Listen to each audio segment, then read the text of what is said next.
start in the American as well. New Hampshire and FIU fighting for a spot in the Sweet 16, and we are underway. Glad to have you with us tonight on ESPN+.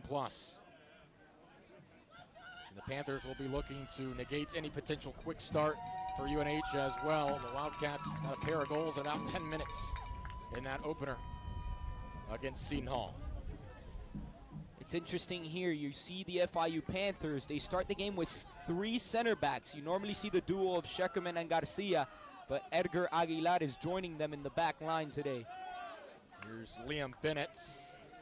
It'll be a throw-in for FIU.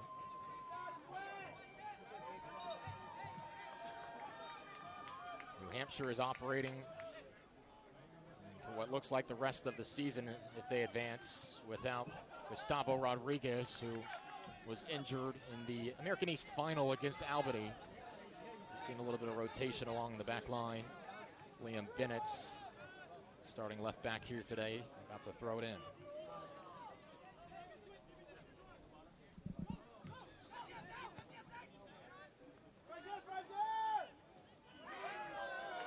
Good takeaway there from the Panthers, looking to advance it. You can see the wet conditions. Bennett trying to track this down in the corner. Immediate pressure here from FIU.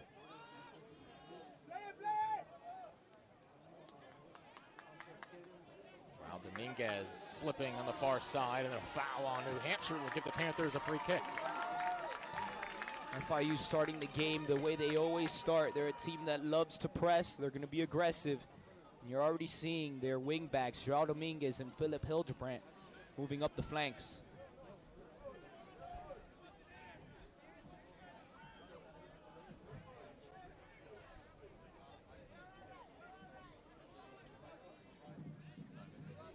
FIU also dangerous on set pieces like these.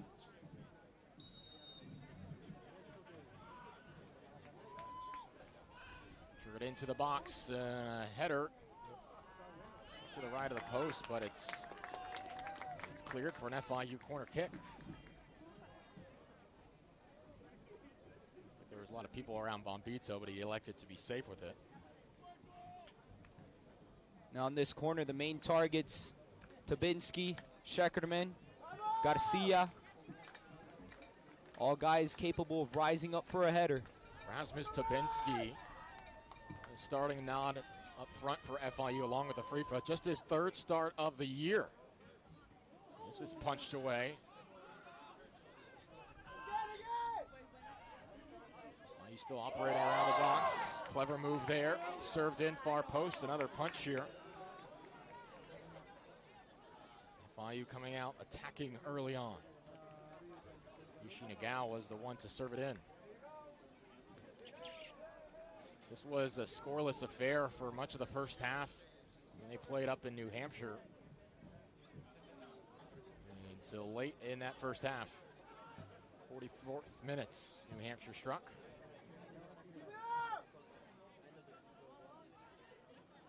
This is played in once more. Foul going against FIU here. And that's a smart foul. You're just trying to prevent the counterattack. FIU attacks with numbers. So New Hampshire's best chance today is to get out on the break when you're able to take the ball away. Wildcats have been awfully impressive this year, partner, outscoring opponents 36-10. Nearly 2 goals per game, and they're 3rd in the nation in their team goals against average at .526. So tough to break that team down. A lot of credit goes to guys like Moise Bambito and Yannick Bright, a midfielder who helps out in the back line a ton as well. Wildcats outshot FIU 13-6 in that first game they played. New Hampshire trying to get something going in the attacking third for the first time tonight themselves. Here's Bombito, American East Defender of the Year, dispossessed. David Garcia looking to push it forward for FIU. We'll go to the far side. A bit out of reach. Dominguez to try to track down.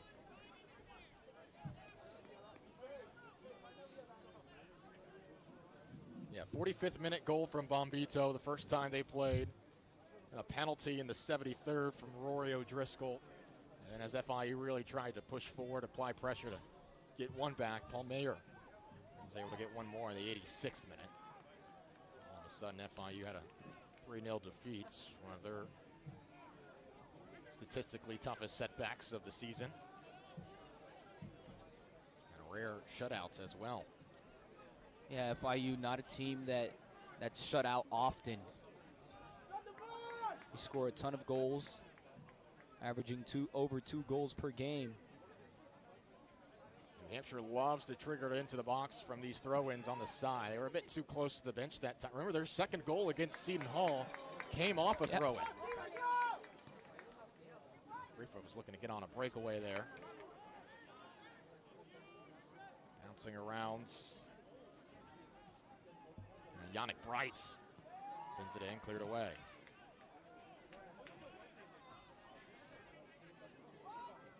Aguilar had the initial touch.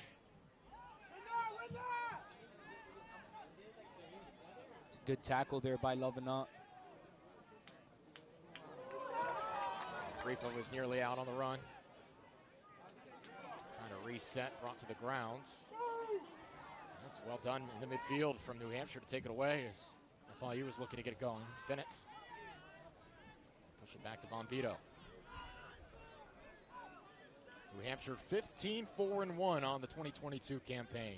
6-1-0 in conference play. Reached the Sweet 16 last season after taking down North Carolina 4-1. Have to go all the way across the country to face the 1 seed Oregon State. Lost in that matchup 1-0. Of course, FIU, as we noted in the open, hosted just like they did this year, but it was a first-round matchup instead of that bye. It was quite the affair with Wake Forest back and forth, but each time the Panthers scored, Wake Forest had a quick answer. It was a heartbreaking 3-2 defeat for FIU here, hoping to avoid a similar fate today. And most of those guys that played in last year's game, they're starting again in this year's game. They remember that. A very veteran-laden team for FIU. I think New Hampshire has to try to do the same thing that Wake Forest did a year ago. The Panthers still play a similar style. They're going to press.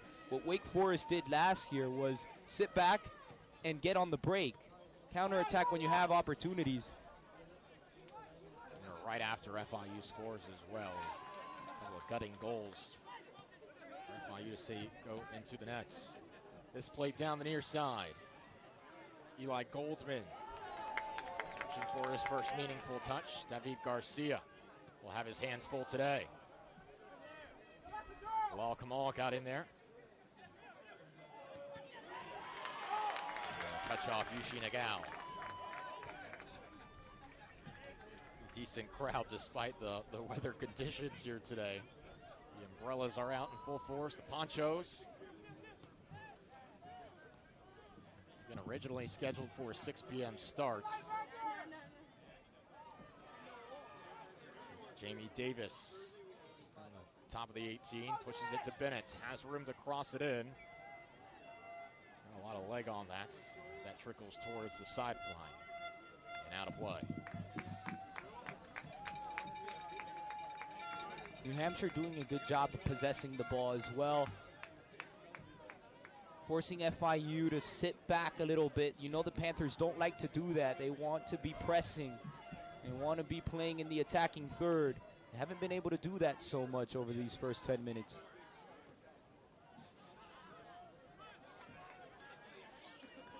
There's Carlos Scheckerman. You see he's got that face mask on. Was injured with 59 seconds left in the championship game. He took a collision to the head. He has been evaluated. He's good to go. Missed most of that trophy ceremony. He has been a vital factor in the Panthers' success this season.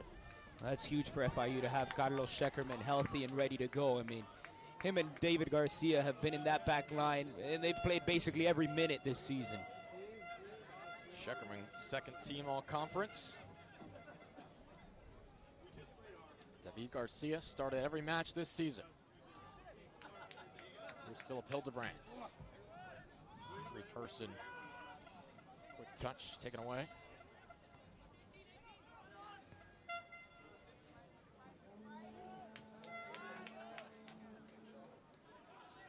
Dominguez. Got by the initial defender. Will this be a corner? Yes, it will. The second of the game for the Panthers. Charles Dominguez just showing a great bit of skill there. Just a freshman, but he doesn't look like it the way he's played this season. FIU at 3 corner kicks the entirety of the match in the first matchup between these two teams, already with 11 minutes into this one. Played on the ground. Back out to that touch line. A good surge, centered, shot, wide. That's the first real opportunity. Comes off the boot of Carlos Schuckerman. The Panthers encouraged. It's the best attack we've seen all day. Starts with Joao Dominguez, making his way to the wing. Plays a beautiful cross in to Schuckerman. And how interesting is that? You've got a central defender inside the 18-yard box taking a shot. I mean, FIU's not afraid to push forward at all. And it's a lineup today where, technically by position, there's 5 defenders in the starting lineup. Now, they're not playing 5 along the back line, but it's perhaps a point of emphasis today for Kyle Russell. He saw the hot offensive start New Hampshire had at home and did not want to see that replicated again, and that's step 1 of the game plan for FIU. They can put a check mark next to right now as it's still 0-0. Right, and New Hampshire scored 3 goals against the Panthers the last time they played. So it's probably in the mind of Kyle Russell as he selected his starting 11. Bernardo dos Santos Montero not in the starting lineup today, one of the biggest offensive threats, but there's no doubt you'll see him throughout the course of this game. Oh, absolutely. The spark that he provides, whether he's starting or coming off the bench, is crucial to the FIU Panthers. Schuckerman.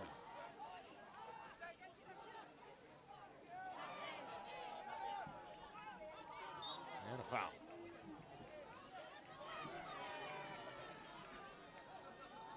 And when FIU's center backs, Schuckerman and Garcia, push up the pitch like that, look for the play of Lovenant and Gasperoni to be absolutely crucial. They're sort of defensive midfielders. They don't score a ton of goals. But when these center backs are caught out of position, Gasperoni and Lovenant might have to make some big tackles.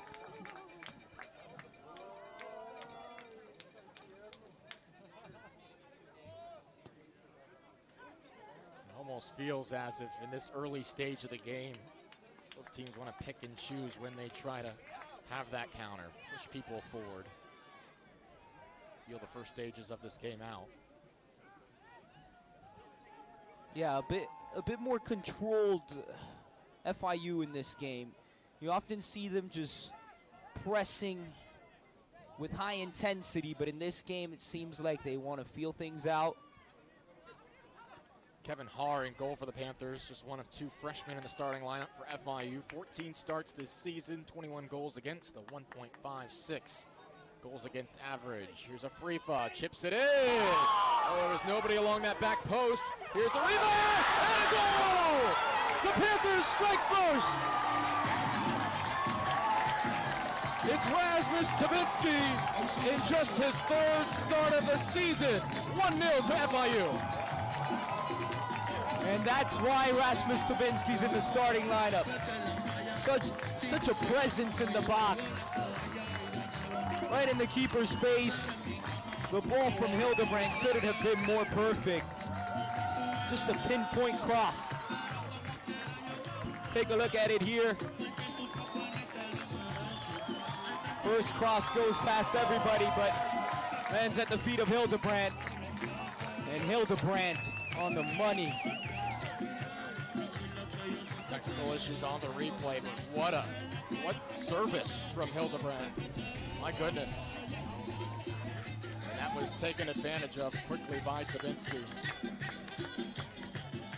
The senior from Germany who transferred into the program from Vermont, just his 2nd goal of the season. And what a time to have it.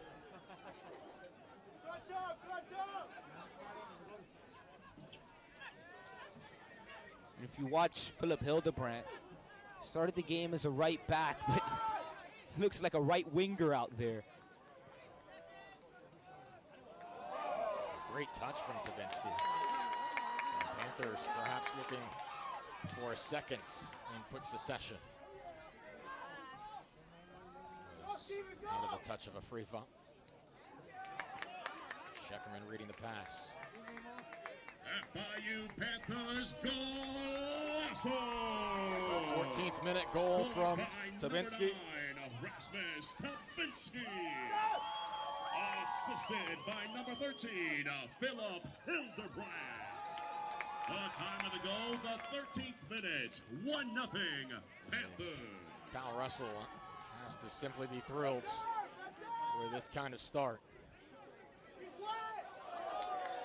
90 minutes without scoring against the team. And then within 15 minutes in the rematch on the board. Rasmus Tabinski, of all the FIU forwards, he's the most traditional striker. Whereas number 9, he's a traditional number 9. And when you have a guy like that, the play of the guys around him is so important. You want to feed him with those services, and Philip Hildebrandt did that on the goal. If you find him, he's going to finish.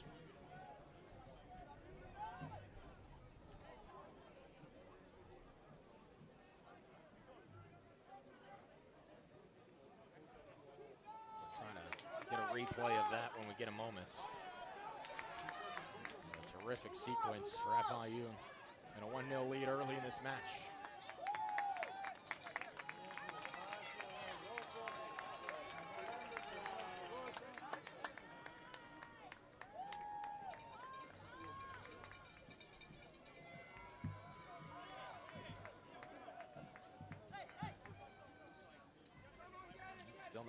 Still not wanting to work there. Apologize for that. 1-0 FIU. So if you're Mark Hubbard in this New Hampshire roster, how much does that change things in the early going with your approach? Well, now you got to get a little bit more aggressive. Can't sit back as much. Seemed like New Hampshire was going to try to counterattack. The slide from Tabinski taking off the flag at the side official.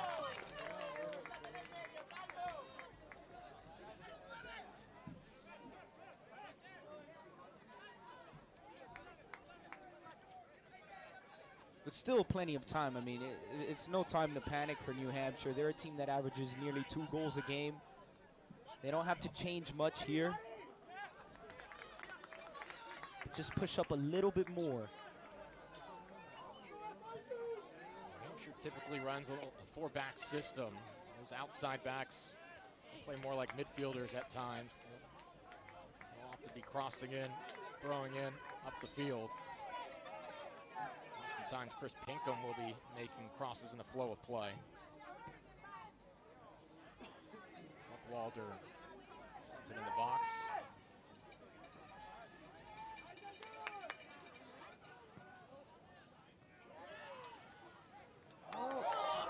Brilliant touches from Afrifa.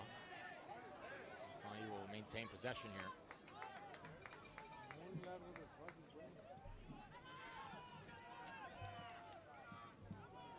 Talked about the recent surge for the past 2 months for New Hampshire. FIU is feeling similar vibes themselves. They've outscored opponents 15-7 over the last 7-game stretch.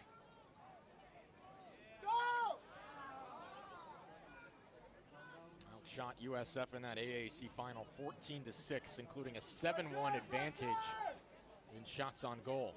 And typically, in recent years, despite how good a regular season FIU may have, they haven't found that similar level of success in the conference tournament.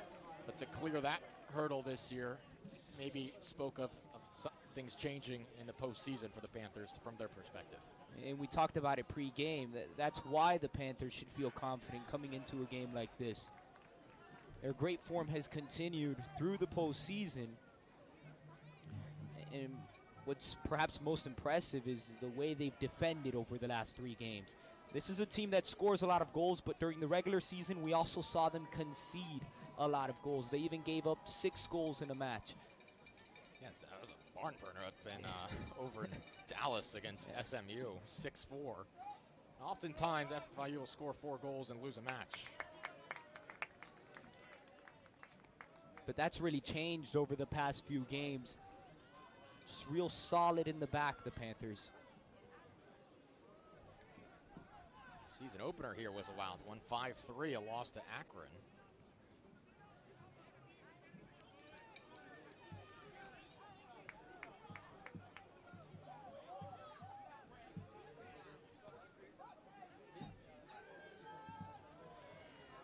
Garcia the header away.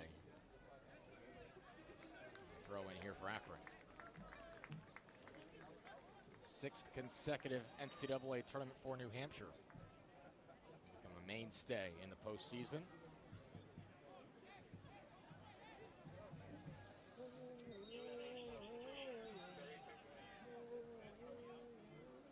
Looks like we're going to have our first sub of the match, 20 minutes in. Rory O'Driscoll.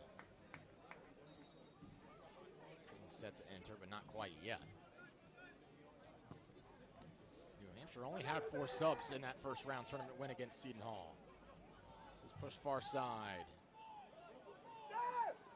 Ooh, that's dangerous. Early chance, perhaps, for New Hampshire. It took a deflection, cleared by the Panthers. Bennett will look to reinitiate here. Talk about New Hampshire's success. 6 straight tournament appearances, but they've never advanced past the round of 16. So they're also a team that's trying to, perhaps you could say, break a postseason curse.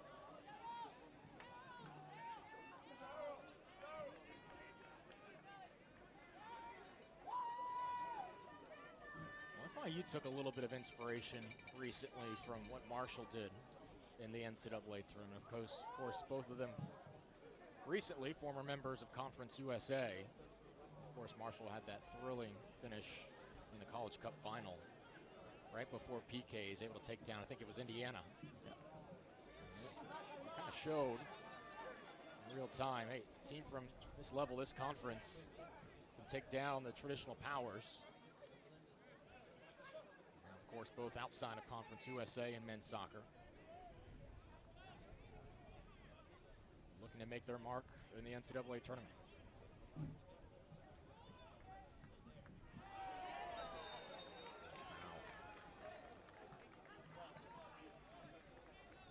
It'll be a throw for FIU. You know, it seems a million miles away on that main broadcast camera. That's Edgar Aguilar over there.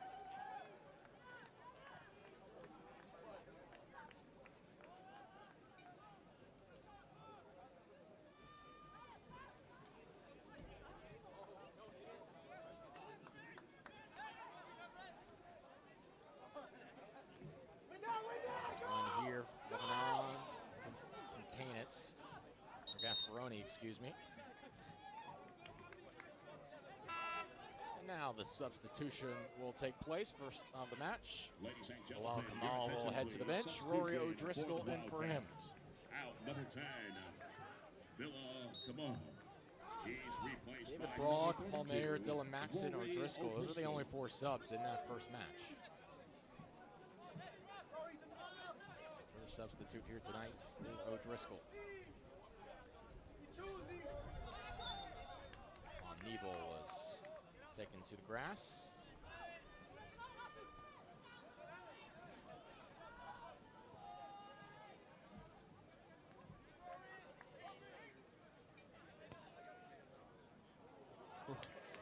Another example of the tough footing that both teams will have to work through this evening. Slippery conditions playing a role in this first half. Giveaway in the midfield. Bombito turns. That's a good 2-touch from Jamie Davis. Wildcats advancing here. Good spell of play. Push to the far side. Crossed in. Driving. Headed away. FIU would love to counter right here. Good speed to retreat defensively from New Hampshire. And New Hampshire does a great job of getting back quickly there. Looked like FIU had Rasmus Tabinski making a run. But just a great recovery by the Wildcats. Showing me. You mentioned Eli Goldman in the open. Don't forget about Tola Showing me, the grad student from England. Started every match. Was 24th in the country last year in goals scored. This season he has 3. Still a dangerous presence. Driscoll getting involved early. He'll take the free kick.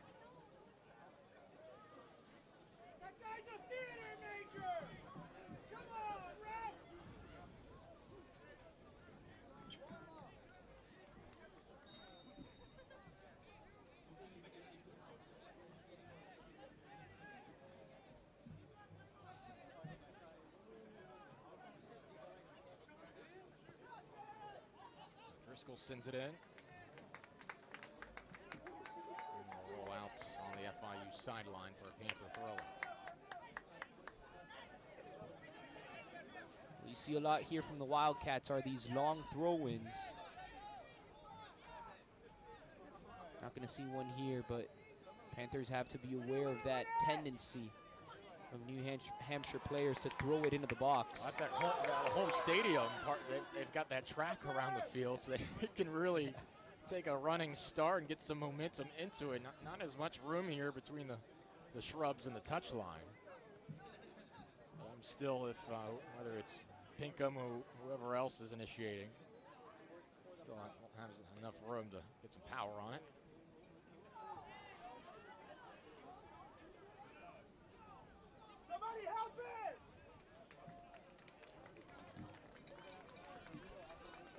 Throw in here for the Wildcats.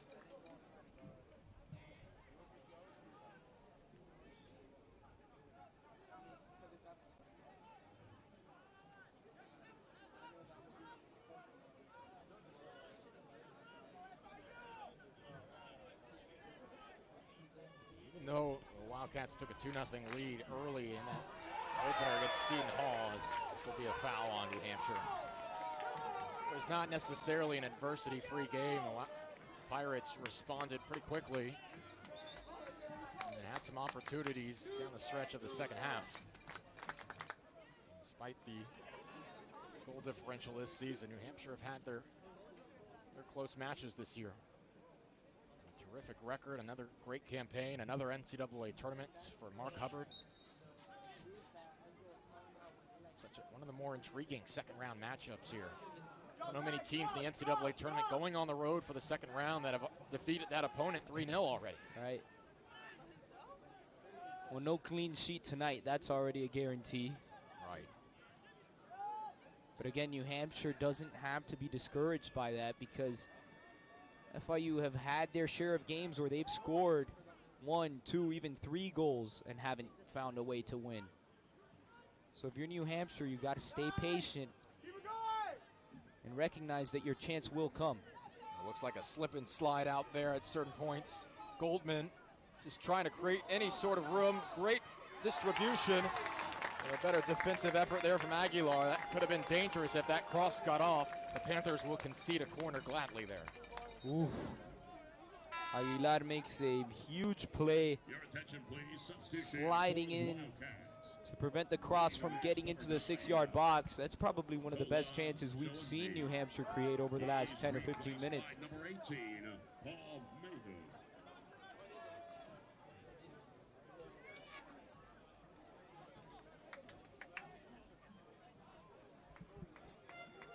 Just under 17 minutes remaining in this first half. Paul Mayer is in the game. Comes on for Showing Me.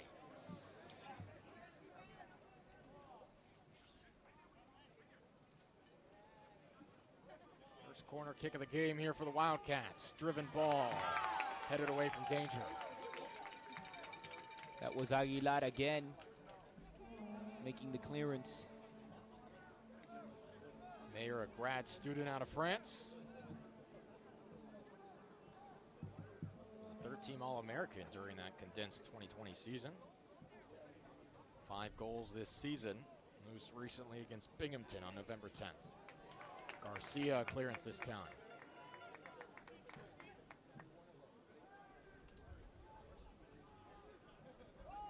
New Hampshire looking a bit more composed in the last few minutes.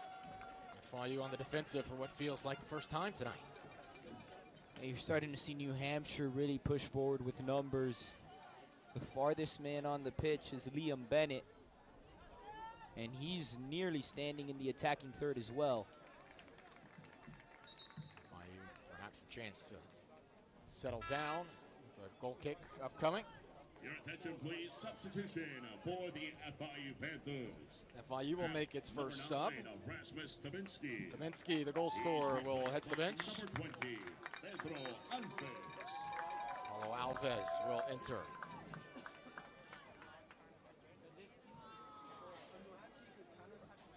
Alves, a senior from Brazil by way of Missouri Valley College. 2 goals this season, 4 assists as well.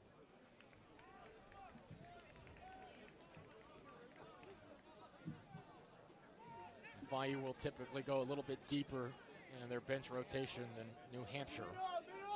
2 subs to 1 right now. So from the Wildcats' perspective, under 15 minutes to play here in the first half. Partner, what stood out to you through 30-plus minutes of play thus far? Well, I'm a bit surprised by how much New Hampshire has possessed the ball after conceding the goal. FIU's a team that loves to possess the ball. When they give it away, they're pressing to get it back. But tonight, they have sort of a different look. More conservative, more defensive. McGowl fouled, trying to push the ball upfield. Seems like New Hampshire has no intentions of not applying pressure now down in this match. Now for New Hampshire, the key is to be more clinical in the final third. You're possessing the ball, you're pushing FIU back, but you're missing that last pass, that cross into the box, that shot on goal.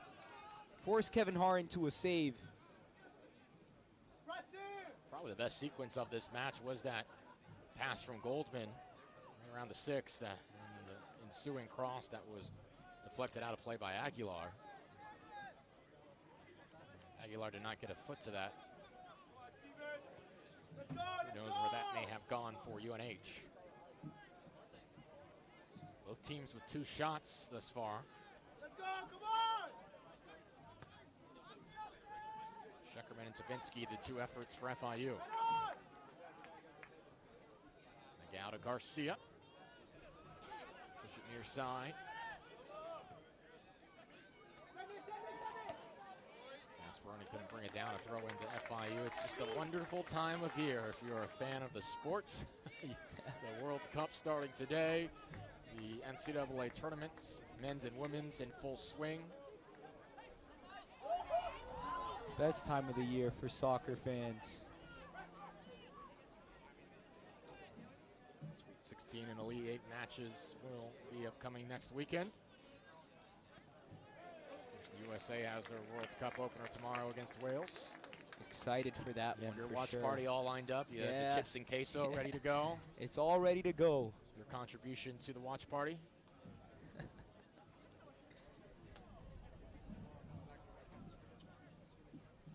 Don't laugh. You don't have one. You're not coming to mine. You better come loaded with something notable, buddy. 1-0 FIU, 12 minutes to play here in this first half. Certainly plenty of time left for New Hampshire, no doubt about that. A team that can score goals with the best of them. 2 goals per game. Program that has only lost once since September 13th. That was October 28th at Vermont. UNH has outscored opponents 10-1 over the last 4 matches. FIU has plenty of work left. If they'll be able to erase the memories of last year's tournament defeat here.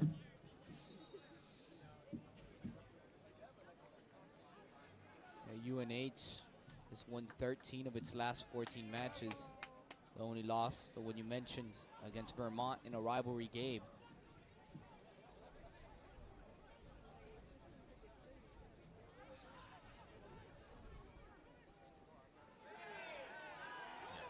if you're unaware, plenty of tradition. This shot high of the crossbar. Maybe a little bit of frustration there taken out. Yeah, if you're FIU, that's what you want to see. They're shooting from so far out. It's an indication that they're struggling to get into the 18-yard box, to get into the dangerous areas.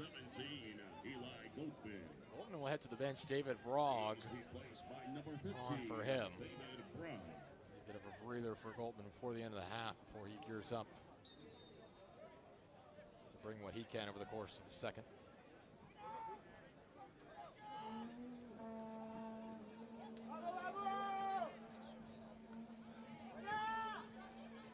Brogg, a grad student, a transfer from St. Mary's. Got to have to be careful there.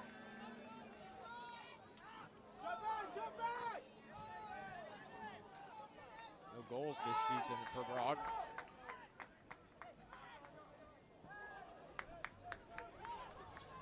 Nine shots taken.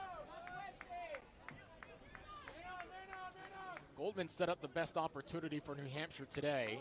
Afrifa on FIU's end has, for the most part, been held in check this evening. Has not been able to receive the ball in space. FIU fans are well aware of how quickly he can insert himself into any match. We saw that in the conference semifinal match against Memphis. A game where FIU was struggling to attack a little bit, but they kept the press going. And Afrifa forced a goalkeeper error. And when the goalkeeper made the mistake, Afrifa capitalized. And two marvelous goals on the road earlier this season against the 13th ranked North Carolina squad. And the 2-1 win over the Tar Heels, which after a tough 5-3 loss at home to open the season against Akron kind of lifted FIU spirits once more. It was a 4-3 start to the year for FIU. They dropped out of the polls.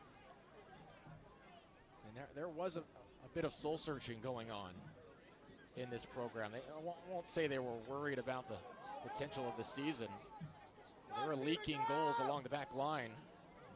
Looks like perhaps a tense moment that was handled well in goal by Colliat. This team for FIU looks far from a program that started 4-3. Granted, again, 3 of those losses coming against good competition. When you're hovering around 500, 7 matches into a season, you're certainly not thinking about hosting the NCAA tournament. Right, there were a lot of questions. Is this team as good as last year's? And I think FIU has answered those questions as the season progressed. Coming out, number 8, Gasparoni will head to the bench. Julian Hodek is in for his first stints this evening. The sophomore from Germany, 1 goal, 5 assists this season. Second substitution from Kyle Russell thus far. Gasparoni gets a breather. Hodek and Alves, the 2 subs thus far.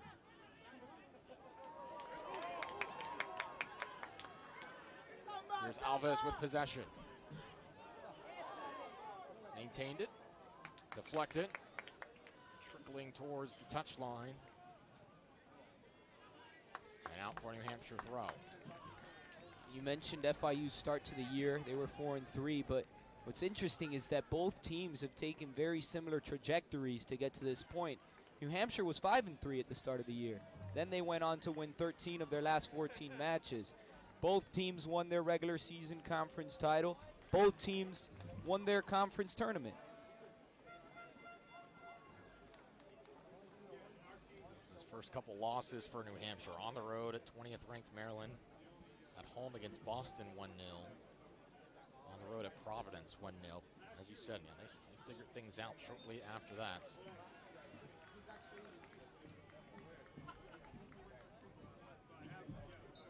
I'll say this for FIU though, and this is not taking away anything from the American East Conference, which has its share of formidable programs. If you look at the Panthers' schedule a little more closely, 25th ranked St. John's on the road to win. 13th ranked Carolina on the road to win. New Hampshire was receiving votes at the time of that match. Number 10 Tulsa, number 25 SMU, number 22 Memphis. 14th ranked Charlotte away, just up and down the schedule. That's something that Kyle Russell has emphasized. He wants to play top 25 teams as often as possible over the course of the year. That's what prepares you for moments like these. Jamie Davis will take the corner kick here for UNH.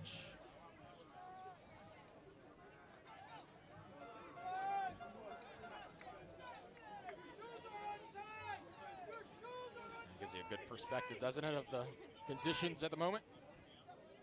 In swinger. Schuckerman, the header.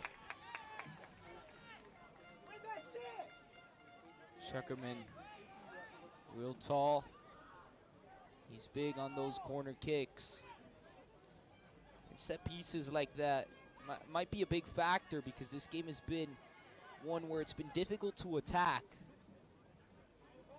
Play it back, play it back. There's that long throw in.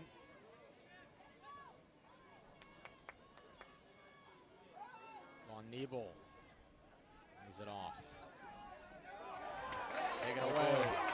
Could this be an opportunity for FIU in transition? Alves taken down, and no whistle, no foul. The blue and gold faithful in disagreement, but have to take the side of the official there. Yeah. Clean challenge there.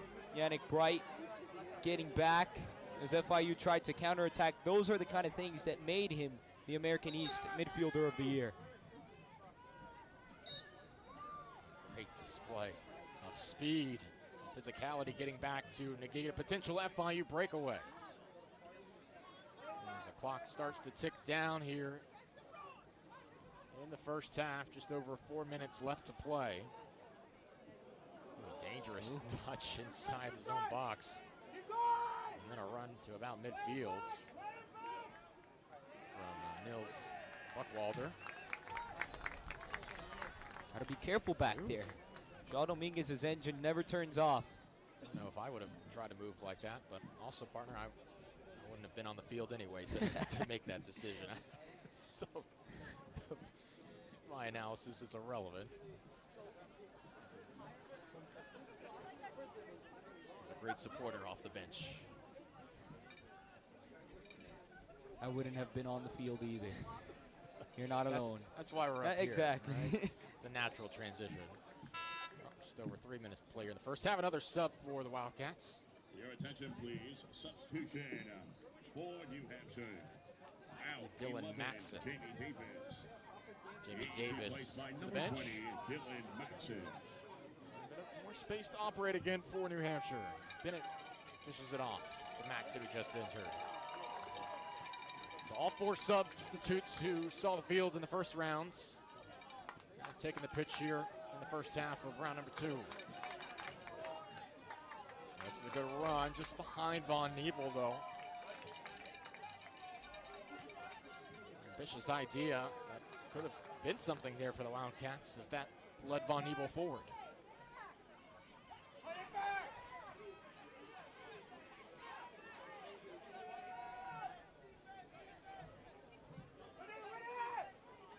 Great cross.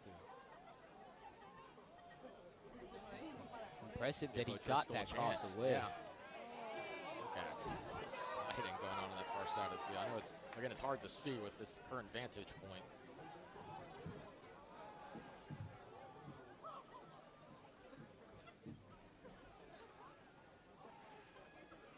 This might be another corner kick here for New Hampshire, something they did well in their first round matchup.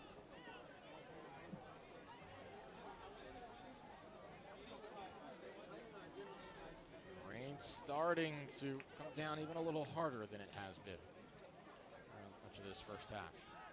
It has not stopped all day long. And I tell you, just glancing at the radar an hour or so ago, it looks like it's going to come back. Greater downpour around 10 o'clock or so. It'll be interesting to see how this develops. Schuckerman has been in the right place at the right time for a number of these in-swingers for FIU in set pieces. A foul against the Wildcats here. 70 seconds left in the first half. Yeah, at this point, if you're FIU, probably try to see things out here. See Har urging his men forward. 1 minute remains in the first half. 1 minute. Mars getting set to kick it away. The camera person doesn't have it in frame there. I apologize.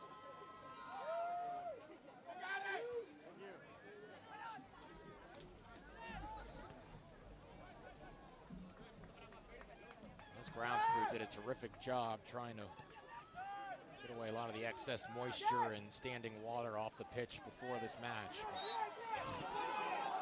It might look a little bit different in the second half. Set piece coming up here for New Hampshire. FIU not thrilled with that whistle. New Hampshire might have time to set it into the box once more. You've got to be quick here. Don't waste any time. Von Nebel is the intended target once again. 12 seconds left. And now open space for Yushi Nagao. It's Nagao and a free up front for the Panthers. And right back to Alves. New Hampshire will be able to get into the half with no more damage done. It's an early strike for FIU to take a 1-0 lead and everything to play for.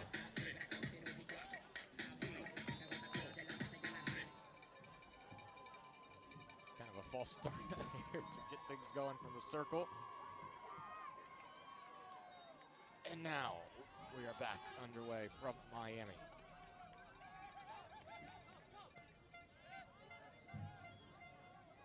It's going to be interesting to see if FIU gets aggressive over these first 5 or 10 minutes of the second half. Tries to put things away with a second goal. It'd be hard to imagine a team coming from behind after trailing by 2 in these conditions. The next goal, ultra important. Alves got near the 18, was taken down. Then Nagao went to the turf. And push up the field as Garcia trying to get the first touch, and will clear it to the stands.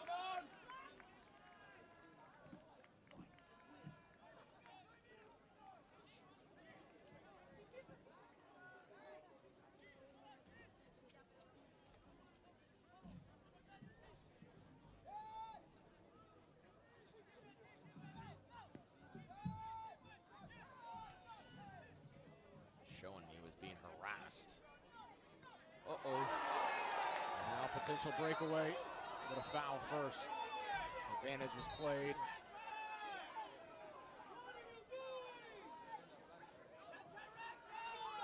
So leads the first card of the match as well. This will be a yellow issued.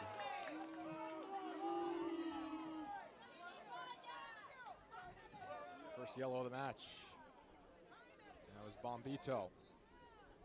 As Alves was taken down on the tackle. It looks to be okay.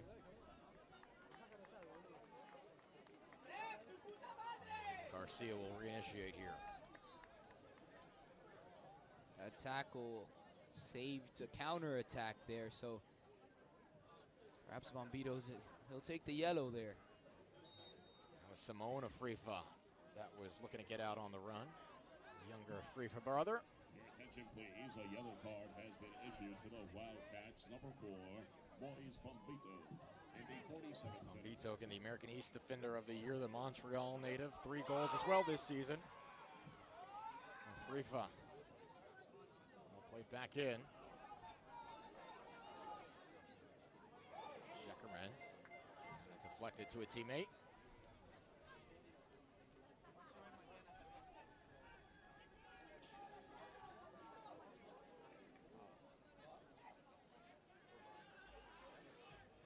He doesn't want to be too risky here with their center backs playing up. It's working to their advantage. Afrifa still fighting for it, lost possession. Sometimes attack is the best form of defense.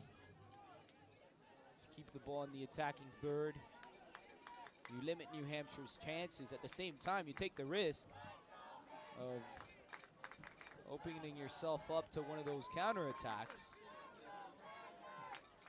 There's about a 5 to 10 minute spell towards the later half of that first period where we saw New Hampshire play with a bit more joy, guided by crafty footwork from Eli Golden around the box, but ultimately probably not the amount of offense that they would like generated and shots taken, shots generated, passes around the 18. As FIU looks to get into the attacking third here. Couple minutes into the second half. Interesting to see what adjustments Mark Hubbard looks to make here in the second half to earn his team more opportunities.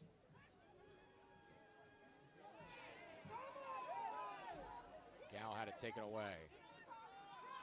Showing me he's looking to get going. He's just the puddle slowing down the progress of the ball. It's tough to get a read on the ball in conditions like this.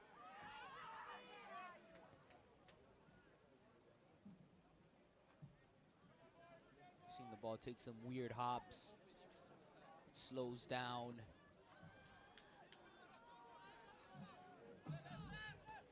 Aguilar to Nagao.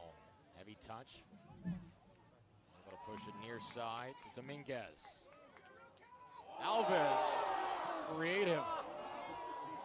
Draws some oohs and ahs from the crowd.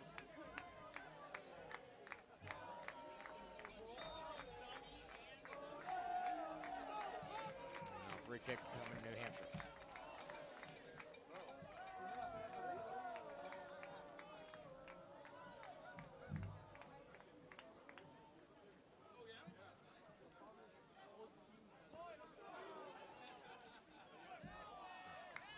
For FIU.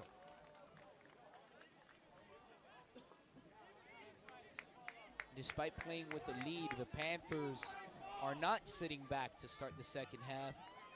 Joao Dominguez moving up and down the wing with some freedom.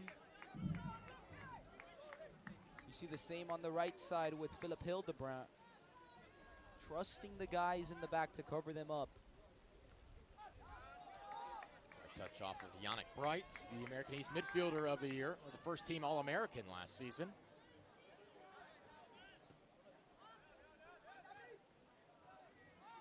Garcia will just push it back safely to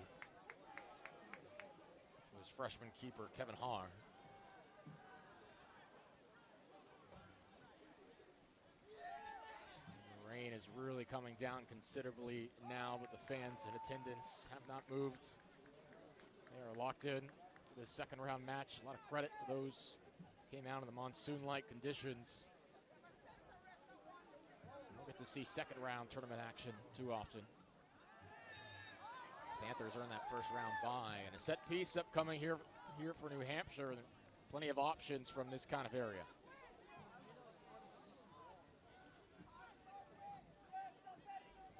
Yep. Dangerous spot for a set piece. Look for New Hampshire to target Shaonmi in the box. He's their tallest player. Always an aerial threat. Kamal is around as well. Now he'll trot to the box. Set piece long. Well high over the crossbar. Ambitious from Rory O'Driscoll. And that's a waste of a set piece there. I think you're so far from goal. Shouldn't be going for goals direct from there. Try to play it into the box.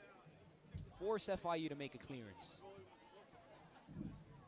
Showing me 6'3", good target to try to feed it into. But again, FIU has plenty of heights and strength along their back line as well. Scheckerman headlining that. We saw Scheckerman make some big plays in the first half. This was looking for Alves. Too heavy.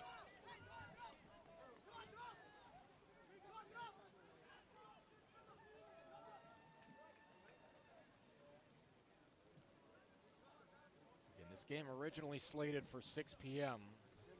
Had a 2-hour delay with the rain throughout the course of this day, with both teams in agreement to play. Will be similar kind of conditions tomorrow, and who knows what kind of conditions the pitch would be in at that juncture.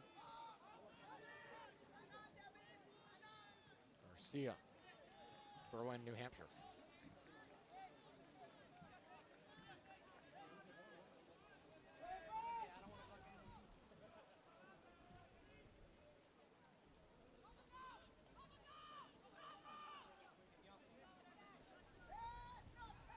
done to get it in the box. New Hampshire desperate for a shot. Oh, they're claiming for a handball. They might have had a case. No whistle at the moment. My goodness. Oh, what a break for FIU. That certainly looked like it may have caromed off the hands of an FIU defender. If you're watching this, you're certainly probably aware no VAR in college soccer. The Panthers will be grateful for that. Wow. It looked like it hit the hand of Matteo Gasperoni. Yannick Bright is pleading the Wildcats' case right now as the official on the left side of your screen. Biggest chance of the game for New Hampshire. That could have certainly swung the tide instantly. Instead, UNH still fighting for an equalizer. Yeah, but if you're UNH, you can't let that get to your head now. Didn't get the call, got to keep playing. Kamal found himself 6 yards out all of a sudden, laid it off. And it pinballed around for a moment. Still 1-0 here at FIU, but a corner kick conceded. Here comes New Hampshire. New Hampshire pushing forward now. CFIU a little unsteady.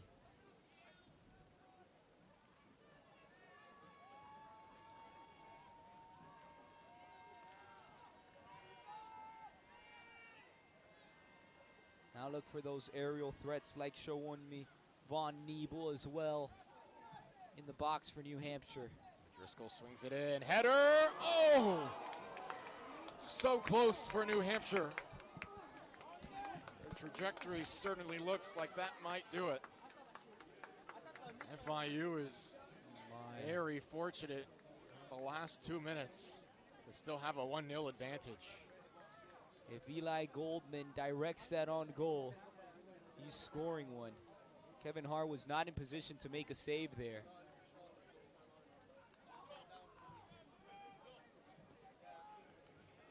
Goldman fractions away. Not that time for UNH, but they have to be encouraged by the first 10 to 15 minutes of this half. A break through all the more difficult and adversarial conditions such as these tonight. Well, Alves kind of bounced off the defender, looking to break free into open space. Tried to chip it into a free throw. It stopped his run. It'll settle into the arms of Coley Latz harmlessly. Probably should have gotten rid of it sooner. Simon Afrifo was making a run. Alves took a little long to spot him.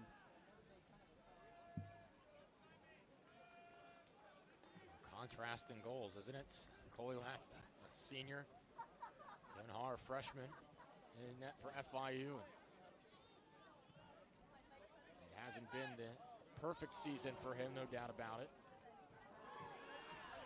He has improved game by game.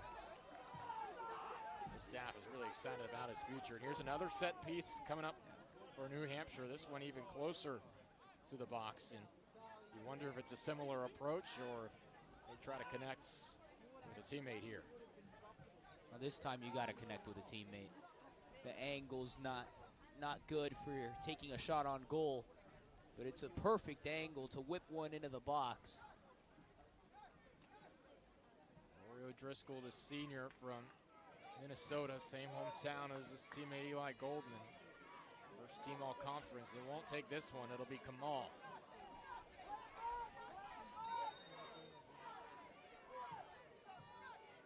Bilal Kamal whips it in. Har has to punch it away. Tremendous save. And that might have snuck through if he wasn't able to get two hands on it. Not sure if he was going for goal. Wow. Or if that cross just was a little too strong, but nonetheless, Kevin Hart was challenged.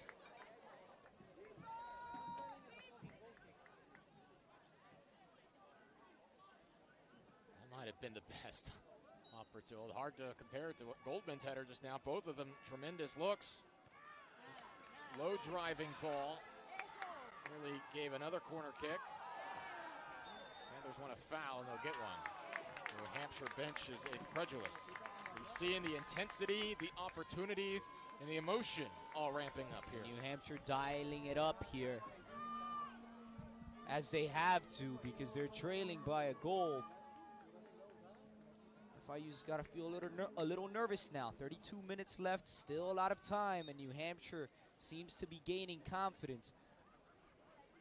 Panthers are, it's not as if they're sitting back and looking for opportunities on the counter. Whether it's been through Alves or elsewhere, it hasn't worked yet. That was a great touch from Simona Frifa. Out of play for a throw into the Panthers.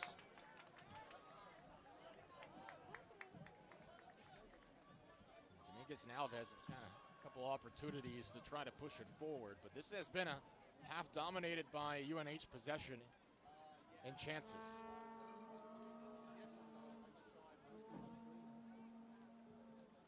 Though a 1-0 lead for FIU, perhaps some cause for concern. Yushi Nagao accelerates. Great speed. He's wide left of the post. But you see the acceleration from Yushi Nagao, who's been a goal scorer for FIU plenty of times this season. The Panthers will bring in two substitutes here. Substitutions first for the Wildcats. And Tabinski is back in, and we knew it wouldn't be too long until we saw Stephen Afrifa. He's back. Stephen Afrifa, Panthers leading goal scorer, back in the game, and he might provide the much needed spark for the Panthers. He's replaced by number 11, Stephen Afrifa. FIU struggling to attack here in the second half. It's been UNH that has been the dominant side over the first 15 minutes of the second half. Alves also heads to the bench. So one Afrifa in for the other. Tabinski in for Alves. You see the ball just sticking to the turf. Tabinski not thrilled with the lack of a call. He had a good case. He was dragged down from behind. Aguilar airmails it to the near side. Sometimes when you're so strong, you don't get those calls because it's so hard to bring a guy like Tabinski down.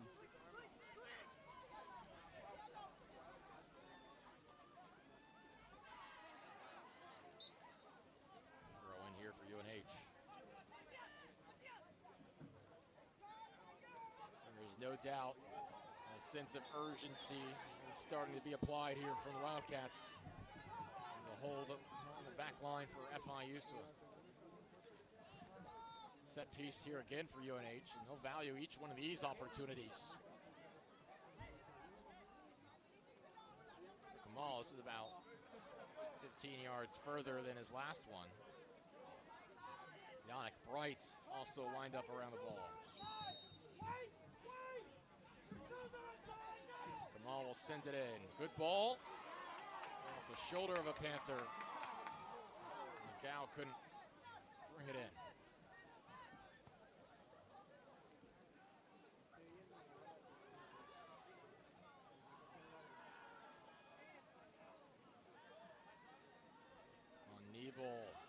Great slide. They'll win back the ball. A good sidestep as well here from New Hampshire, playing with some joy. Deflection out of play, another corner kick. New Hampshire is on the attack here in the second half.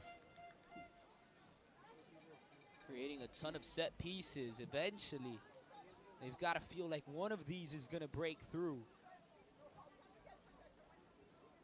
Now 6 corner kicks. This one bouncing in a dangerous area off the left foot. And the flag is up. Oh my. FIU has to make a clearance there. Looked like that ball skipped past a couple of defenders. Nobody cleared it. Found Shawunmi in the back post. Panthers can take a deep breath now after the flag went up. Boy. That was scary if you're a Panther fan. Is a breakthrough imminent for New Hampshire. The last 5 minutes would indicate so. FIU's having issues with possession here. Pretty soon, urgency may turn into desperation for the Wildcats. And this is the level they're playing with when it's urgent. Boy, the last 20 minutes will be fun to see, too. I mean, still 27 minutes left. No need to get desperate yet if you're New Hampshire. They're putting great pressure on the Panthers.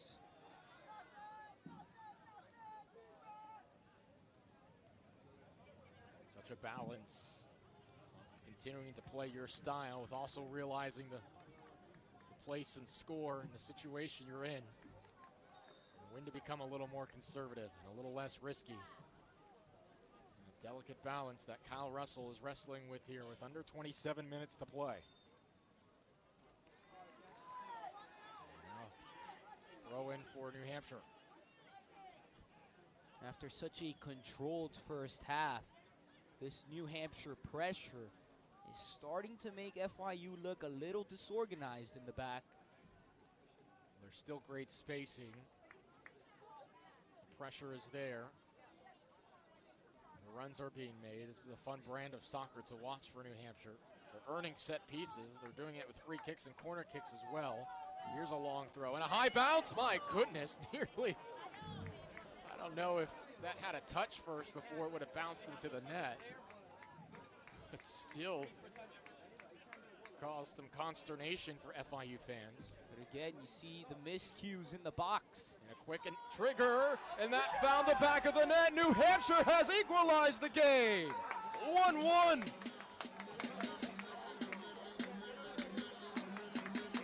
It is a brand new match in Miami. Well, it was only a matter of time. AJ, New Hampshire was creating set piece after set piece, another corner kick. And like I said, eventually, you just had a feeling they were going to break through. Got FIU napping, took the corner kick quickly. Rory O'Driscoll credited with the goal. And UNH has new life.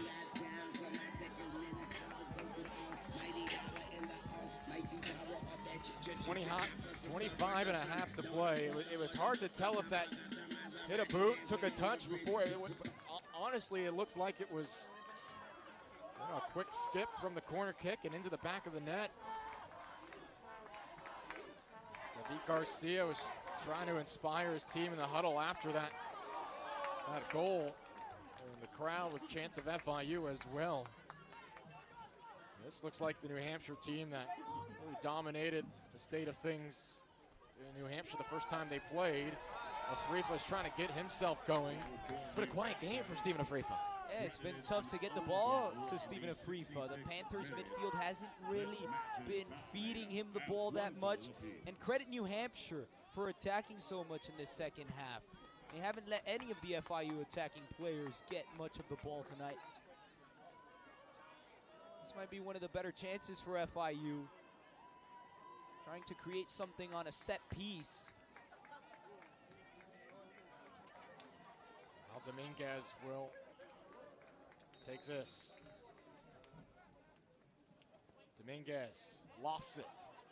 High header. Punched out. Dominguez has it once more. Will center it to Nagao, who's trying to find Afrifa on the one touch. Dominguez a third time here on this sequence. Aguilar with the chip. Afrifa settles.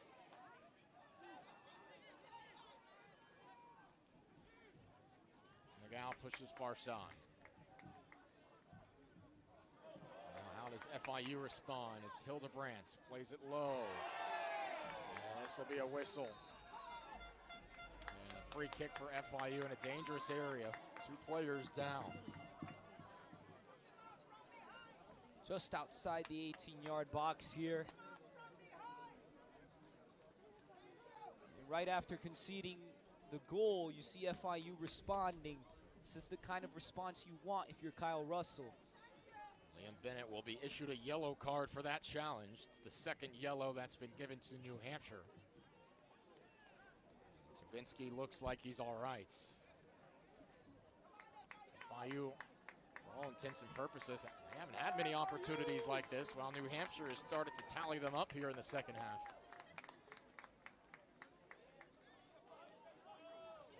Dominguez will put it a step closer.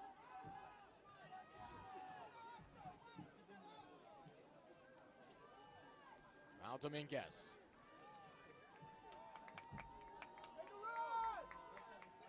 Two goals this season.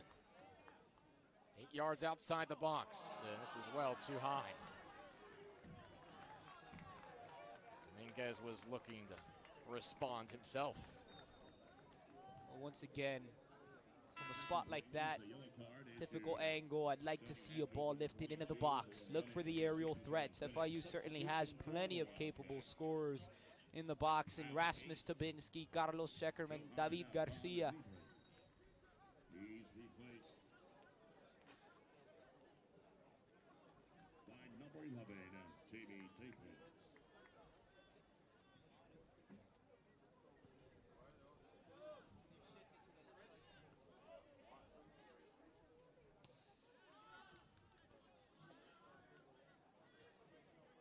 Approaching 20 minutes to play here in Miami. And this will essentially serve as a goal kick for the Panthers.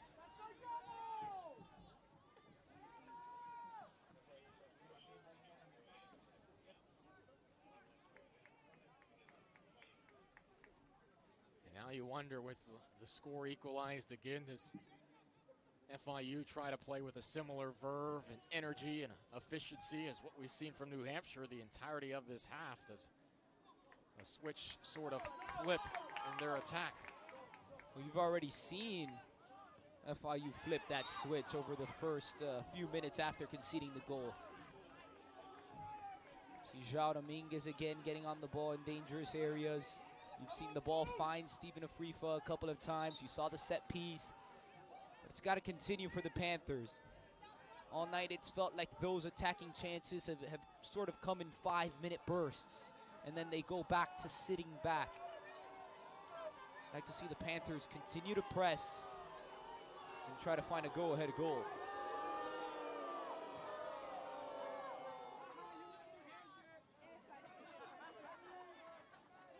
FIU had the advantage. Less than half an hour to play.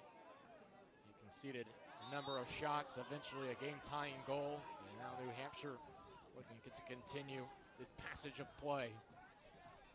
And New Hampshire's going to feel like they deserved that goal. I mean, they were pressuring constantly. They had the ball in the box that was probably touched by Matteo Gasperoni, didn't get the penalty. Yeah, the handball. Eli Goldman missed a header towards the net. This is beautiful service. Wow. Inches away. You see the frustration. Was that showing me? Yes, it was. Showing me gets a clean chance. That was Bombito, actually. Now as he sprints back to midfield. Moise Bombito, the American East Defender of the Year, nearly had the go-ahead goal for New Hampshire there. Uncontested header. Clear opportunity. But he just didn't direct it on goal. A pair of headers now, one from Goldman, one from Bombito. This looks like a different Wildcat club in half number 2. Whatever Mark Hubbard said, it was the right thing. Yeah, the game has really opened up. New Hampshire's been more aggressive. And they've made the proper adjustments. Another chance here. Showing me. Hoping to center. Got an angle. Goes back post. Header missed. Oh, a chance at the back and front post for New Hampshire. Looked like either of those could have gone in. New Hampshire probably should be ahead. Bennett had a chance. He poked it near side, far side. And New Hampshire could not finish. Oh, they sure feel like they should be ahead. That's already 3 clean, uncontested headers that New Hampshire has failed to direct towards goal. Haven't even forced a save out of Kevin Haar on those headers. As Philip Hildebrand is down. It appeared as if Bennett could just tap it in. He instead redirected it to the far post.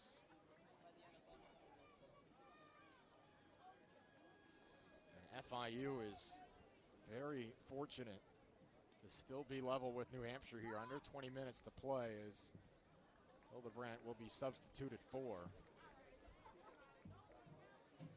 If you're Kyle Russell, how do you kind of stem the tide here and get your team back to the kind of personality they've been displaying over the past 4 weeks? Well, one, you got to be more aggressive. You've got to start pressing. Maybe you go to your bench. We haven't seen a guy like Bernardo see the field tonight. Are you going to see one of those spark plugs come off the bench here? We'll see if Kyle Russell makes an adjustment in terms of who he brings onto the pitch. But from the guys that are on the pitch, they've got to be more aggressive. They look disorganized when New Hampshire's pressing. Pedro Alves will come in for Hildebrand. Push to the near side, and that wet pitch will stop it. Afrifa with a touch for the right boot.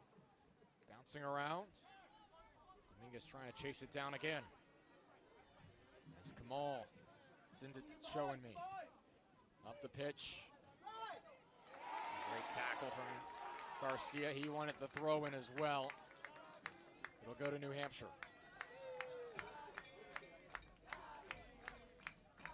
Beat Garcia, a fan favorite. Has been a mainstay in this lineup since he entered the program in 2019. One of the anchors, not just at the back line, but at the program, the team. Kyle Russell's vision. Originally committed to Coach Kevin Nyland. And Nyland, of course, a couple of seasons ago, went to Boston University.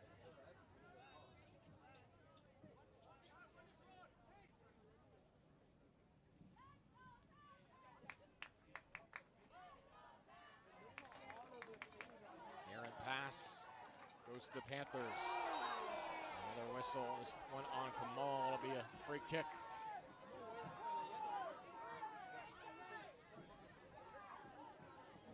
This game has not lacked for physicality. Not at all. Real physical. I think FIU has to speed the game up. The fast-paced game favors the Panthers. When they allow New Hampshire to possess the ball and press them, that's when they're making the mistakes in the back.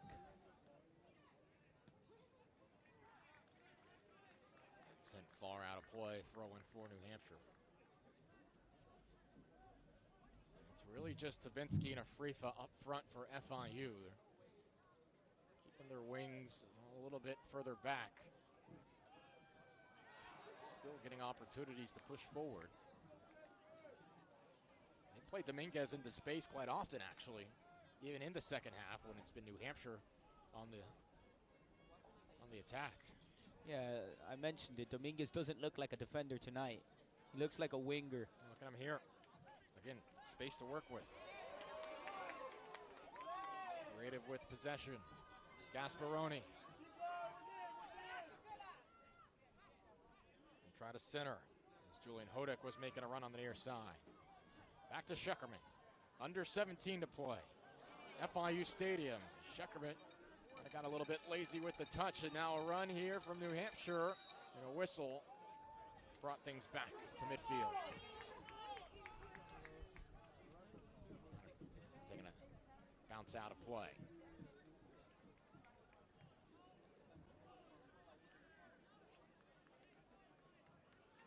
Panthers have to get the ball to their speedsters out in space. Paulo Alves, Joao Dominguez, Stephen Afrifa. Those are the guys that can change this game.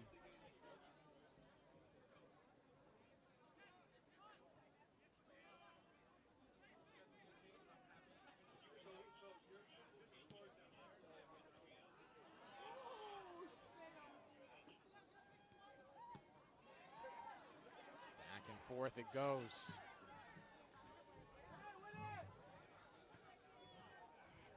Brad's sends it to midfield. That's a great distribution from the senior keeper. A foul against New Hampshire. Great to have you with us tonight. It's the NCAA Tournament second round. The winner moves on to the Sweet 16. E.J. Ricketts, Alejandro Gonzalez. This has been a fun one tonight in Miami. A wet one for the players here on the pitch. Rain all day throughout the South Florida area, flooding in parts of the county as well. We have found a way to get this one in tonight. In a week where it looks like there'll be downpours all throughout this holiday week.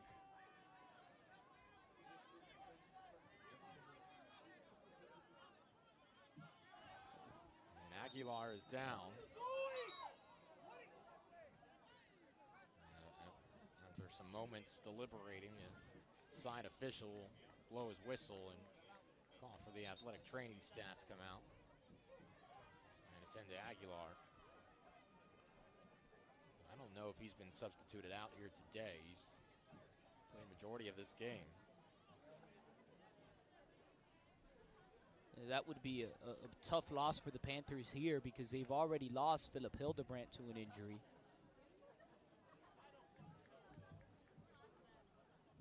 If Aguilar has to leave the pitch, then 2 of the 5 defenders that started the game will no longer be a part of it.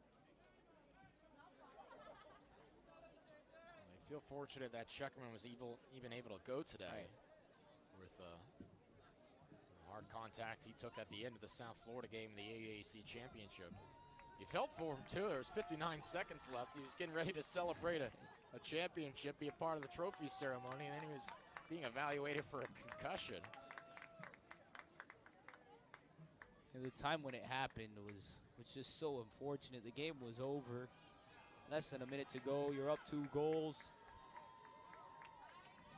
Everyone in the stadium knows FIU's a minute away from hoisting another trophy. And Scheckerman went down. It was a scary scene, but it's good to see that he's back on the field.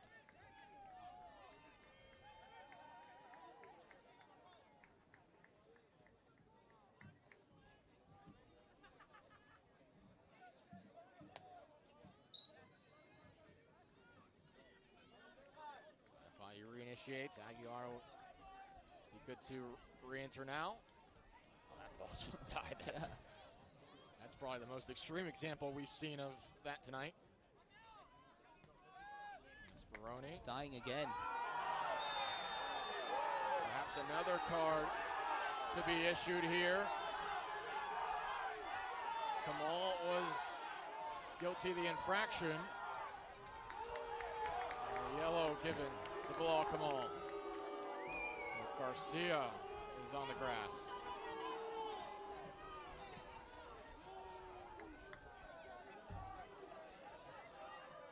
And a couple hard challenges here in the second half.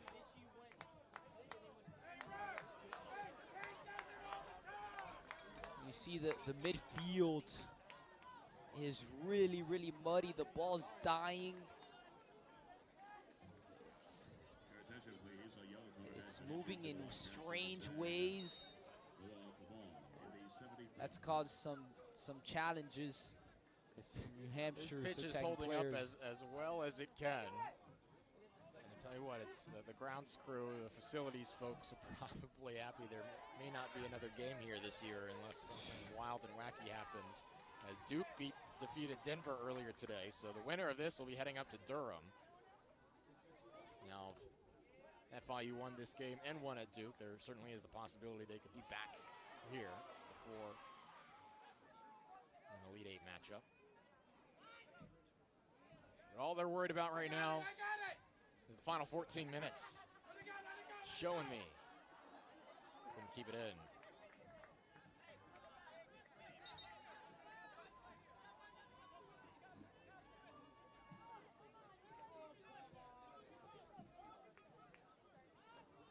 Aguilar will send it back to Hard. He's had a couple nice stops today, particularly on the free kick from Kamal. Tabinski tries to chip it forward to a free fall. Redirected to the near side, and it'll be out on Dominguez.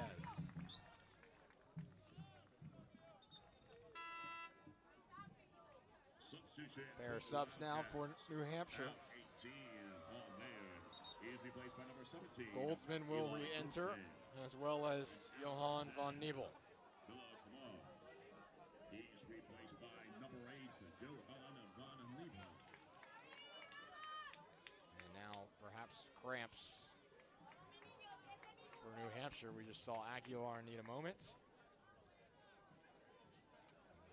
Referee waving for assistance from the UNH sideline.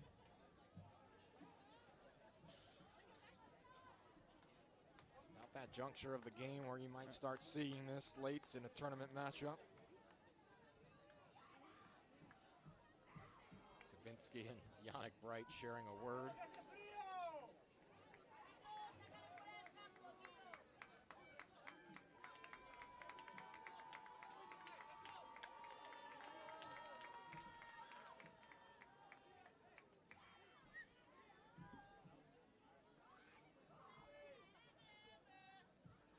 Just over 13 minutes left here at FIU Soccer Stadium.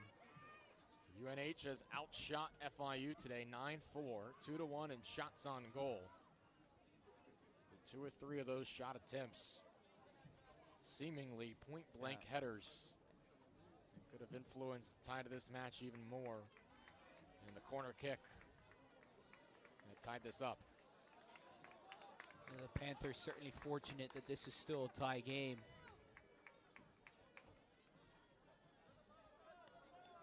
Bright looks to be all right.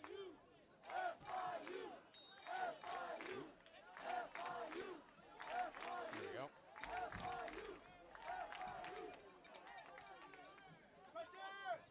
It's a good throw in. Now Goldman, who has fresh legs, back in.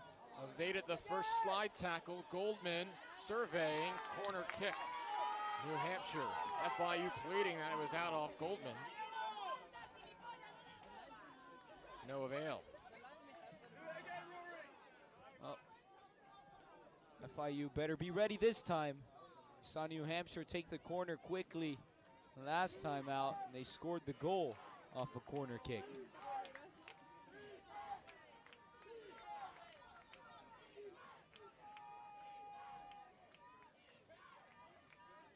Love to do that again in a dangerous area. A foul against New Hampshire.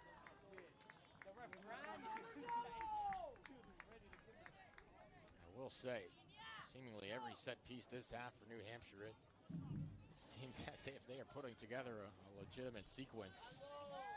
Yeah, it's been dangerous every time New Hampshire has had a set piece. And FIU has struggled to deal with balls going into the box. They've only conceded once, but you mentioned New Hampshire probably should have scored a couple of those opportunities.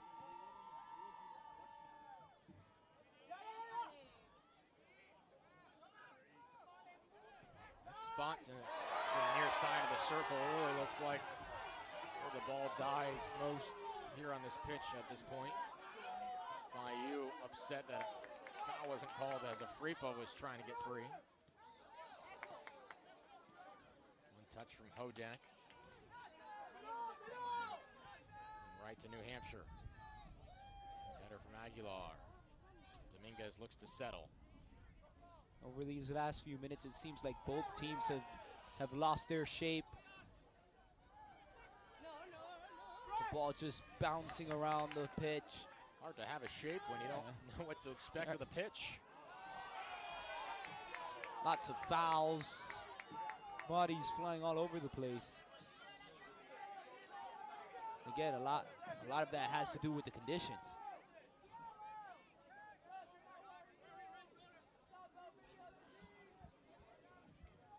9 FIU players within about 20 yards of the ball here. Whistle Tabinski right in front of the crowd, unappreciative of that assessment. There's the official hearing it.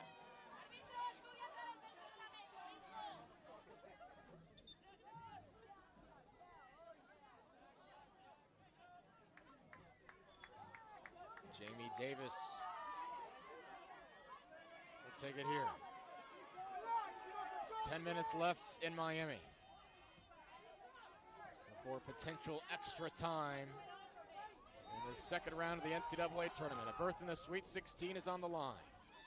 Header, the hard. On top of it. Almost looked like that was an FIU player that I think it was. ricocheted off of. Actually had some velocity. Har had to do well. Avoid disaster there for the Panthers. Last thing you need in a game like this is an own goal. Oh. Again, this game is extremely physical.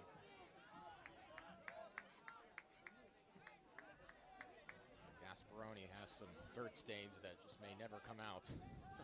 He's been on the ground a lot tonight. Scheckerman. Having some fun in that right back spot. And again, Dominguez with space to operate. That's a good first touch. Dominguez sends it in. Tabinski, the runner, headed out. It's an FIU corner. And well done by Bombito to ensure that Tabinski wouldn't have an opportunity for his second. That's what FIU needs to do. They've got to get the ball to João Dominguez.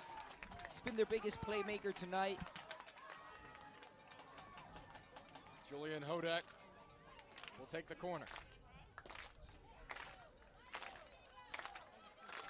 8.5 to play. Hodek to the 18. Dominguez settles. Hodek wants it right back to cross it in. Off the right foot, directed towards the ground. Shot potentially on target, was deflected away. That was Lebanon. Actually got a good piece of that. Dominguez lifts it in. Goes right back to him. Hodek turns. Lays it off. Tense moments. As regulation winds down, Dominguez got it centered. A free fall. This is the area he loves. Back to the top of the 18 and a foul on FIU. Well, that's the first time tonight Afrifa has had it in that area. A yellow card has been issued to Tabinski. And that opportunity for the blue and gold thwarted. And the chance was initiated again on the left wing by João Dominguez. He's presented the biggest threat to New Hampshire in this game. See him once again operating on the left side. Actually, a joining free the attack. Sorry, partner. A free given the yellow card.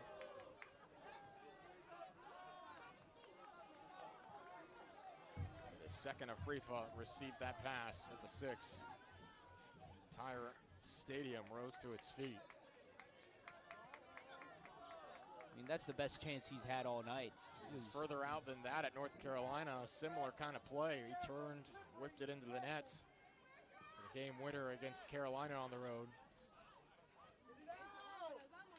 And the signature wins of the season for FIU. And none is bigger than this right now. A pair of good passes in succession. Tabinski plays it forward. A free fog. Step behind. Throw in here for the Panthers.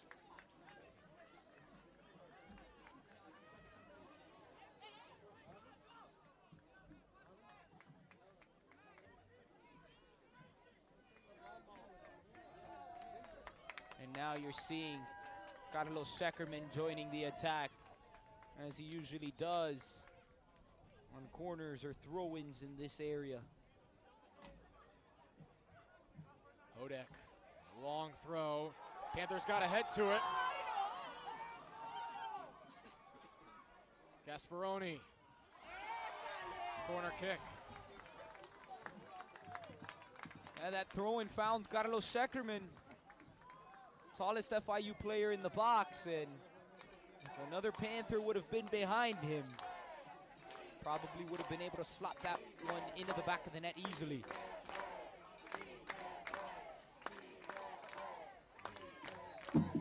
Just over 6 minutes to play. Another corner for FIU. Got a foot to it. Sent out of the area. Crossed again. Header towards goal and right of the post. Feels as if FIU is starting to assert its will. But will it continue for the final 6 minutes? And how many chances can they generate? For the first 20 minutes of this half, dominated by New Hampshire.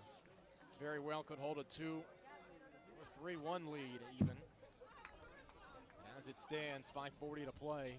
We're level. And approaching potential extra time in Miami.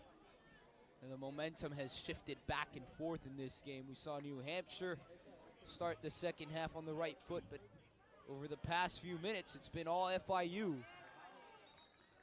Throw in here for New Hampshire, and once again, after maybe 10 or 15 minutes of the rain lightening up just a tad, it's right back where it was towards the start of this match. He's replaced by number 18. That's a great backheel pass. Now played to Dominguez. Afrifa wants the ball on the run. It was a yard or two short. Tabinski just headed it right back to him. Panthers advance to the attacking third again. Throw in here for New Hampshire. Gasparoni had some defenders around him. Couldn't get it back to Dominguez. Niebel looks to play it to a teammate. FIU right there. Schuckerman.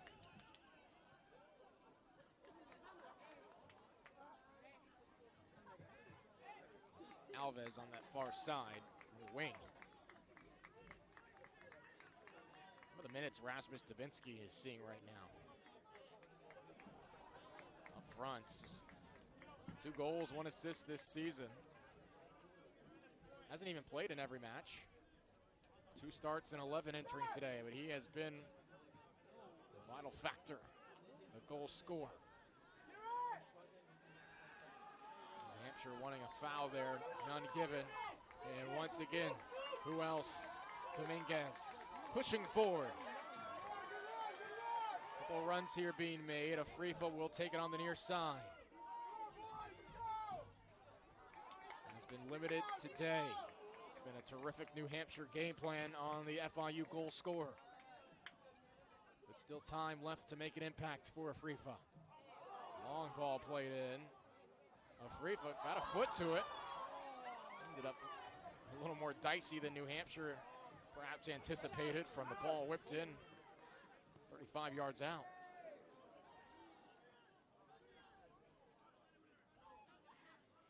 AJ, FIU no stranger to some late game winning goals this season. It was the 86th minute against FAU.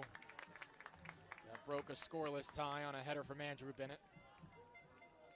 In a game which clinched the regular season championship for the Panthers.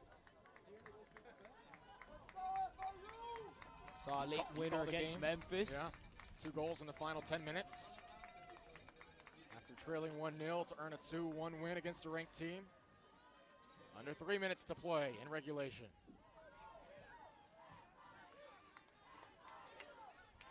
Lebanon. Hodek. Deflected. And Yassine Koliat is there.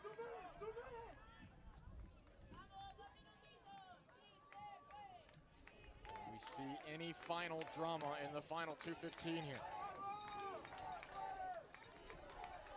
Seems as if New Hampshire has been put on the back foot in the final stages of this half.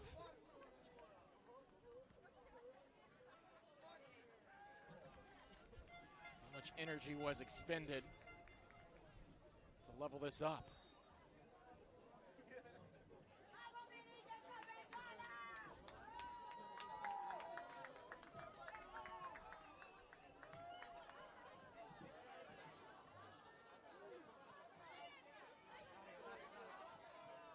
Will send it to Dominguez. This is where FIU has been developing opportunities. Gasparoni was too heavy with his touch and then committed the foul.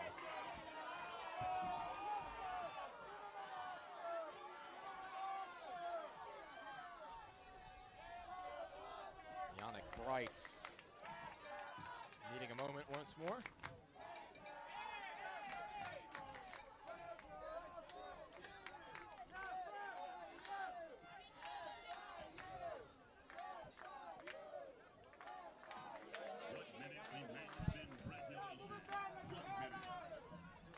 1 minute left here in regulation.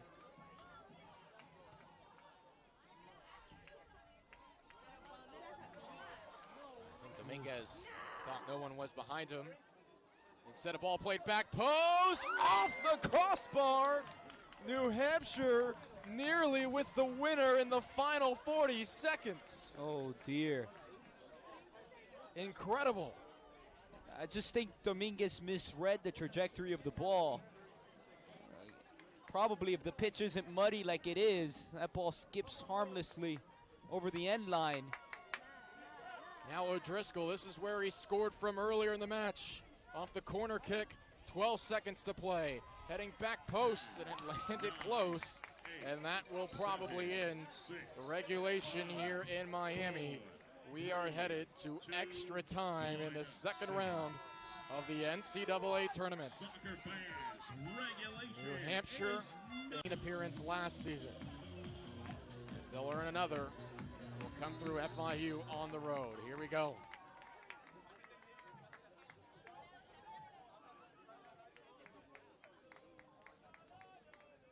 What is in store in the next 20 minutes from FIU Stadium?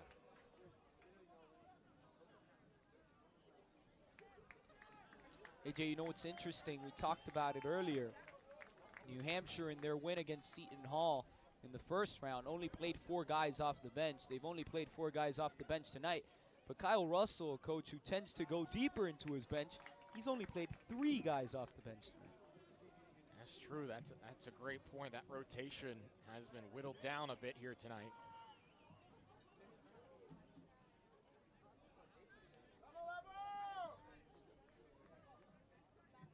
Total of 7 subs between the two sides. We've seen a little bit of cramping in the later stages of this game. Also plenty of runs and aggressive play in the attacking third as well. New Hampshire in the navy jerseys. FIU in the whites. Just turning into brown and black at this juncture of the match. I was going to say those jerseys are gray. Showing me looking to get it to Goldman in the middle. But on the brakes, played it back. Centering pass is headed out.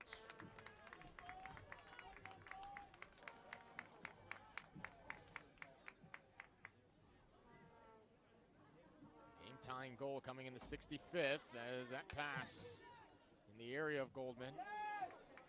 Scheckerman took it away. Alves did well, throw in Panthers. Bombito not happy with himself. Panthers goal came in the 14th minute, courtesy of Rasmus Dubinsky.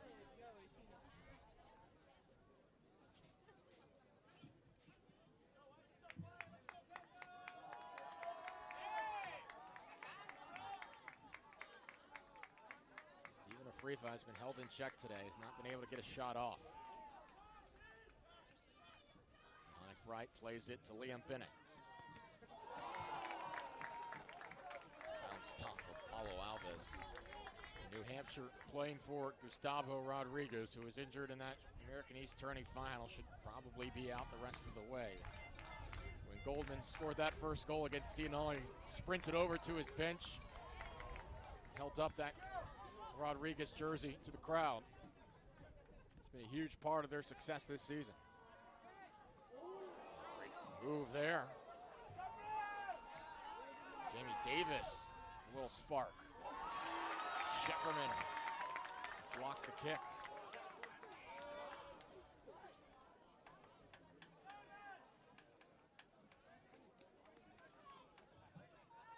Foul at the end of that sequence, and so a set piece here for New Hampshire. Thought it might be a throw-in, but there was some contact at the end of that play, so free kick here. New Hampshire has been thriving in these moments since the second half began. This set piece operates sort of like a corner. O'Driscoll sends it in. Bit heavy towards the back post. Gasparoni trying to deal with this as Yannick Brights recovers.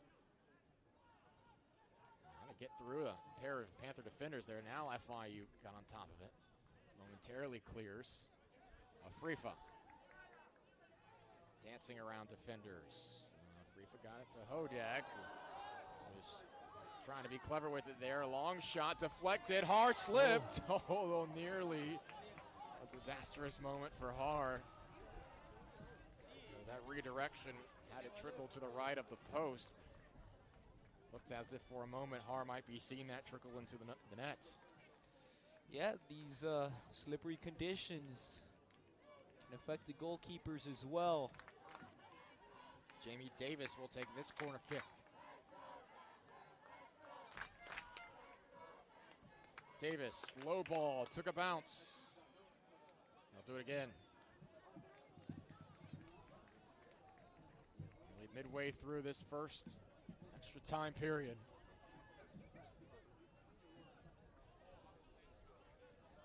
Davis, similar ball. Scheckerman first to get to it. And New Hampshire was trying to attack that front post there. Good job by FIU. Davis and Gasparoni battling. They got to the 18. Har, sure-handed. Makes the save and quickly triggers it back in. Boy, a quick shot taken at the top of the 18. Alves, Hodek, back to Alves, looking to center. Oh, it's an own goal! FIU takes the lead! A nightmare for New Hampshire! FIU will take it!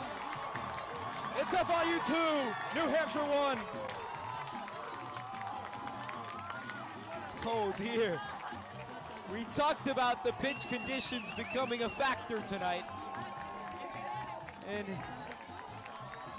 oh boy. Moments after Yannick Bright put a shot, a missile towards the direction of Kevin Har, the Panthers move it forward.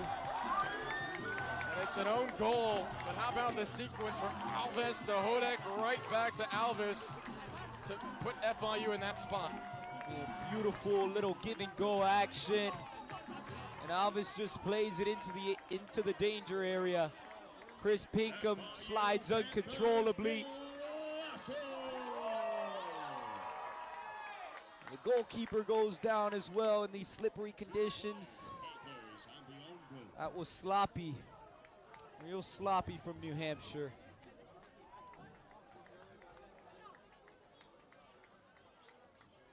How devastating must that feel? Hard to blame Colliats on that.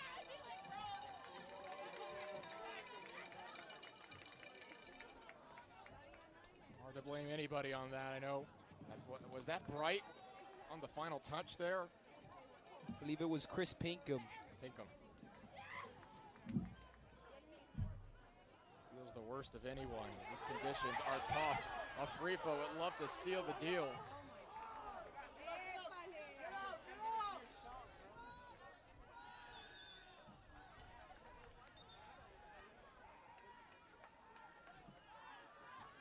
One of those kind of sequences you wonder if you would see on a normal night, a normal pitch.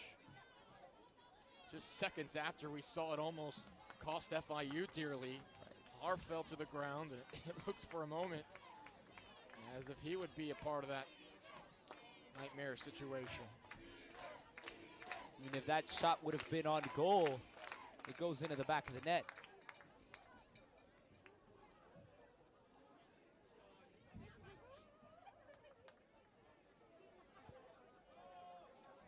That was Chris Pinkham, the grad student.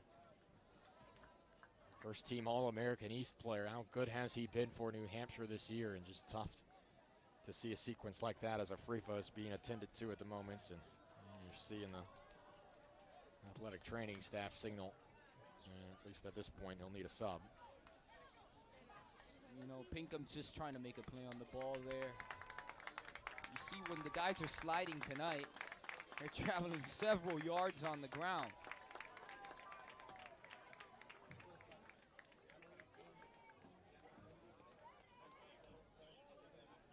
So Rifa back on his feet, walking towards us. His bench.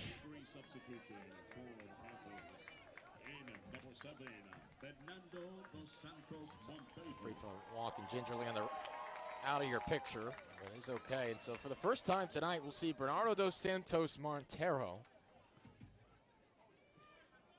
And certainly didn't think the first time we'd see him would be in extra time. This ball in just a bit too far for Tabinski. Dos Santos Montero, sophomore from Portugal, second team all-conference with 6 goals this season, was the conference freshman of the year last season. And being called upon to help in place of his teammate Afrifa, who's given everything he's had tonight, hasn't been the goal scorer for the Panthers. He always affects proceedings, even with the attention that defenses give to him. Well, Bernardo dos Santos Montero, we thought he'd be a factor in this game. I thought he would come in the second half, but get a chance to see him here in overtime, and I'm sure he's happy to see the pitch. He's one of the goal scorers from that championship win against South Florida.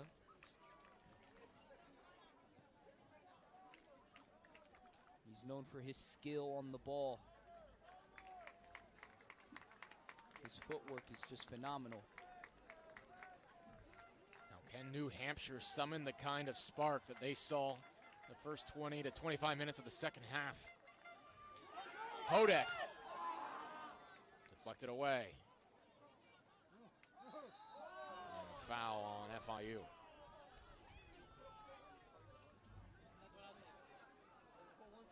Dominguez was challenging. Just over a minute and a half in the first overtime period. We've seen the Wildcats flip the switch today. They will have to find that gear once more. When they found it, it wasn't even necessarily about leveling the game anymore. It was about taking control. They weren't able to do so. They can't find a way to tie this up in the final 11 minutes. They will rue the opportunities they had. No time for reflection yet, so that's a great ball. They can cross this in here. It's too heavy. Liam Bennett was making a run on the far post. Probably like that one back with Davis. Missed clearance. Goldman, oh my goodness. Eli Goldman was a foot away from tying this up again. Yeah, and Lavenant missed a clearance there. Swung his boot, but caught nothing but air. That's been a problem for FIU tonight. There's been a couple times that New Hampshire has put a ball in the box, and FIU has failed to clear. Luckily for them, New Hampshire hasn't been able to deposit any of those opportunities in the back of the net. 10, 9, 8, 7, 6. You can hear the countdown. 4, 3, 2. And that will send us into the second overtime period. FIU strikes in the first. An own goal for New Hampshire. Nothing to show for it. That's been the story for them all night, hasn't it? You just feel there's a little bit more in store before they bid this season goodnight. They have no intentions of doing that. Dos Santos Montero, an all-conference defender right in front of him. Maybe a throw in FIU. Look for Bernardo dos Santos Montero to get the ball in the corner and try to keep it. So good on the ball. It's tough to take it from him. Perhaps a tad early to have that true style of keep away, but FIU will also would love to take some extra moments in possession when they have sequences like this for a throw. Right, a minute has already come off the clock, and New Hampshire hasn't possessed the ball at all. Handball. UNH fans probably thinking would love the handball called earlier. Yeah, the one in the penalty area.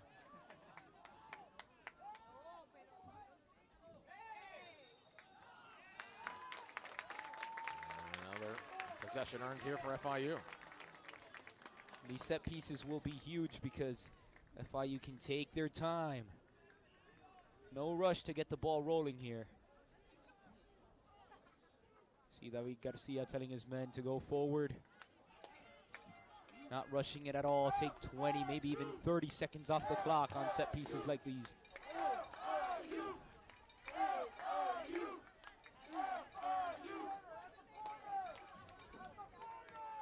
Yasim Kolilat trying to go as fast as he can to give his teammates an opportunity now.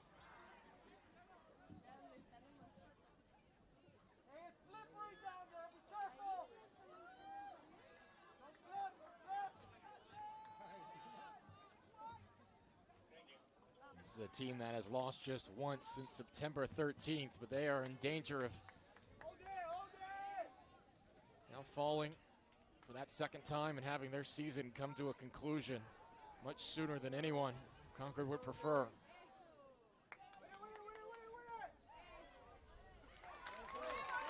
Santos Montero couldn't get to it first. Great hustle from Bombito. Golden will not get to this. It's an FIU throw. Precious seconds continue to tick away for the Wildcat comeback effort. Again, FIU can take their time. 3 minutes have gone by. New Hampshire haven't really created any opportunities in this overtime period. Oh, that's a clearance there, isn't it? All the way to the keeper. And all the way to Aguilar. Could not control it.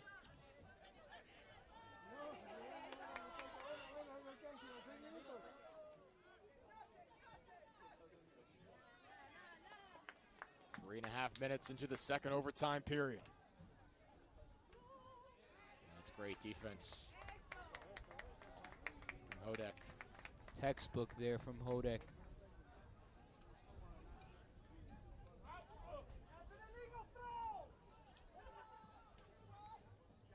New Hampshire trying to find anything offensively here in the second overtime period. They've got it in the vicinity of the box. This cross towards the back post is headed out of play. Corner kick coming from New Hampshire. And they'll take these set pieces each and every time. That was a pretty good chance created on the far side. Now another set piece. Jamie Davis, who spent 4 seasons at St. Peter's, was the team captain there. All MAC first team. Bouncing ball, and Har there to it. Nearly another corner, but Har was able to follow on top. That's well done. We'll take a moment. David Garcia encourages patience from his freshman keeper. Garcia as experienced as anyone on the pitch. Telling his keeper, slow things down a little here. No need to go fast. Scheckerman, how tough has he been today, coming off that final minute against USF when he was banged up. Tabinski goes to Dos Santos Montero near side. Oh, nearly curled it in. That's a sensational stop from Kolilat. That was nearly the clincher for the Panthers. What a save. That would have been the dagger. Lovely little curling shot off the right foot of Bernardo Dos Santos Montero, and keeper doesn't make that save. This game is all but over. Hodek has a corner kick, nevertheless. Under 5 minutes to play. Tabinski will take it in that corner. Now FIU trying to whittle off some more time. Hodek still with it, and it's out for another corner. Panthers have reached that phase of the game where you start to try to play keep away. Yeah, 9-10 minutes left. Hard to justify 3.5, 4. It's that time. Hodek. A whistle. And FIU will get to keep doing this. Frustration surely building here for New Hampshire. They've got to get it out of the area. Tabinski's doing a phenomenal job in that corner. And at last, the Wildcats send it out.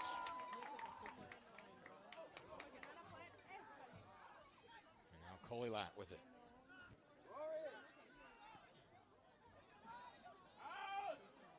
Deep ball. Goldman chasing. Har came out of his line as well. It's a throw in for UNH. Just over 3 minutes to work with now.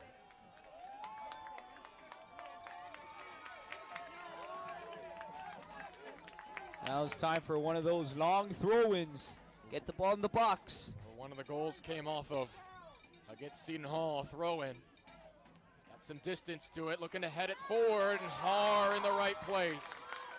And New Hampshire did all they could right there. Buckwalter got to it. Kevin Har has been stout in goal today. Panther fans appreciating the moves being made. We're approaching 2 minutes left. The Wildcats have one last gasp, but that might be a foul on FIU. And New Hampshire can set something up here. Bombito is taken down. David Garcia goes to the ground, loses his footing, and I think he knew right away that was a mistake, put his hand on his head. In frustration, there's 2:05 and counting. New Hampshire wants to get this going. Now the clock will stop at 2:04.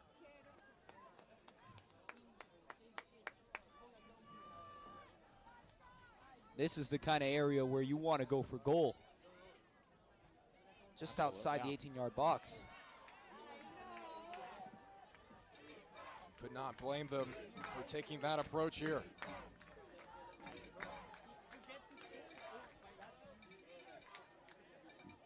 Just about 6 or 7 yards outside the 18.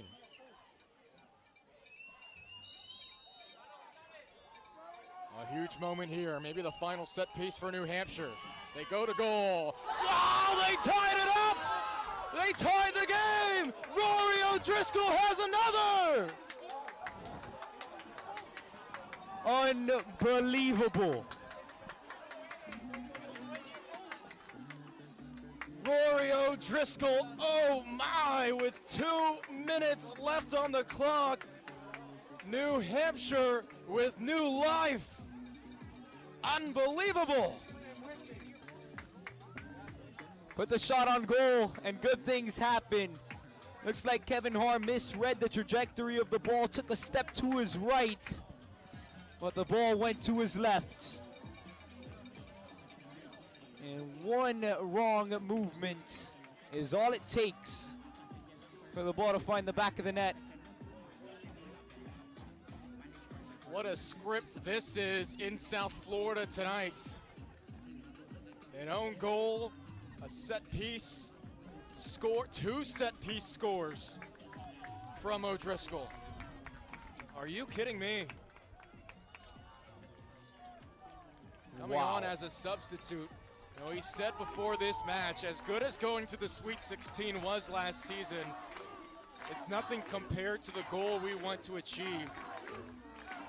Last year was big, but it doesn't matter now. We have to work to beat that milestone. O'Driscoll has done everything he can today to ensure that New Hampshire can take a trip back to the Sweet 16. He scored from the corner. He scores from the free kick. And he may send this to penalty kicks. Just unbelievable. If you wanted drama, you've got drama and then some.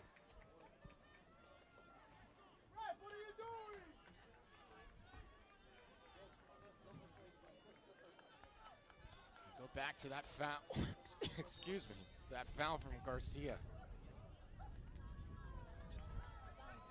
He knew right away that was a mistake. Wildcats goal scored by number 32, Rory O'Driscoll. We are tied at 2 goals apiece. Throw in here for the Panthers. Approaching 90 seconds.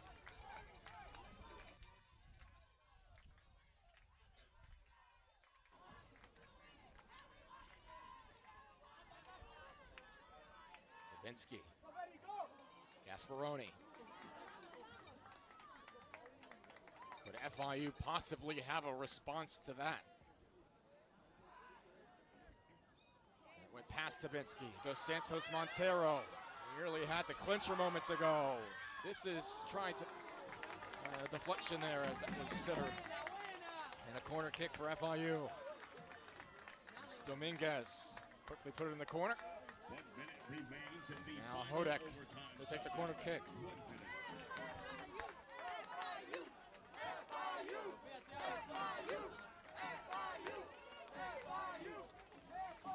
2-2, 45 seconds to play. Hodek sends it in. And a whistle. A foul against the Panthers.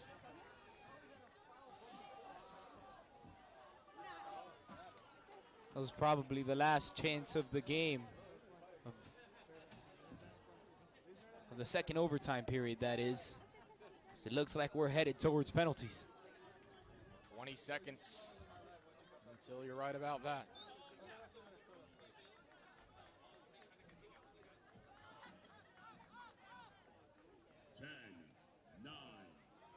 Partner, what a finish we have in store. 5, 4, And it will come from the penalty kick spot. 1, Silver. New Hampshire keeps this going. A spot in the Sweet 16 is on the line. The first set of PKs here. Bombito steps in.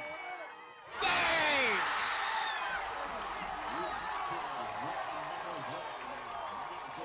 Levy saves the first, and FIU is off to a dashing start in PKs. Matt Levy has a chance to become a hero tonight, and he guesses right. It's not the best penalty from Bombito. It's at the perfect height for Levy to make the save. What a start for Levy. Think about giving up 3 goals and not playing for 2 months after that in your final season. An emphatic start for the Panthers in that, and now Rasmus Stabinsky.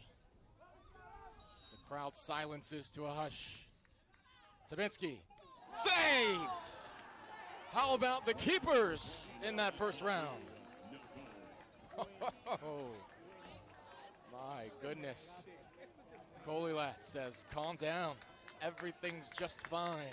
Looks back towards his bench, says, I got this. That was a very similar penalty to the one that Bombito had saved. It's waist high. If the keeper guesses the direction, he's going to make the save. And now Chris Pinkham, who probably wants this more than anybody on this New Hampshire roster after the own goal in the first overtime period.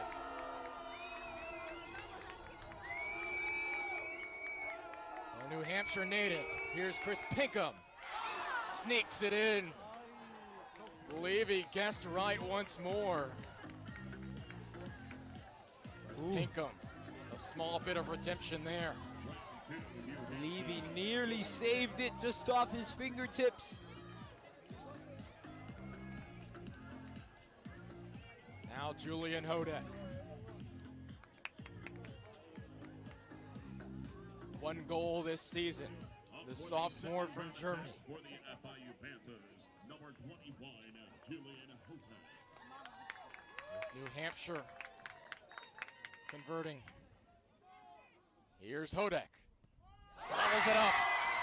A great strike. A goal apiece in PKs through 2 rounds. And Hodek went with power, goes right down the middle. Betting on the goalkeeper to dive to either side, and he capitalizes there.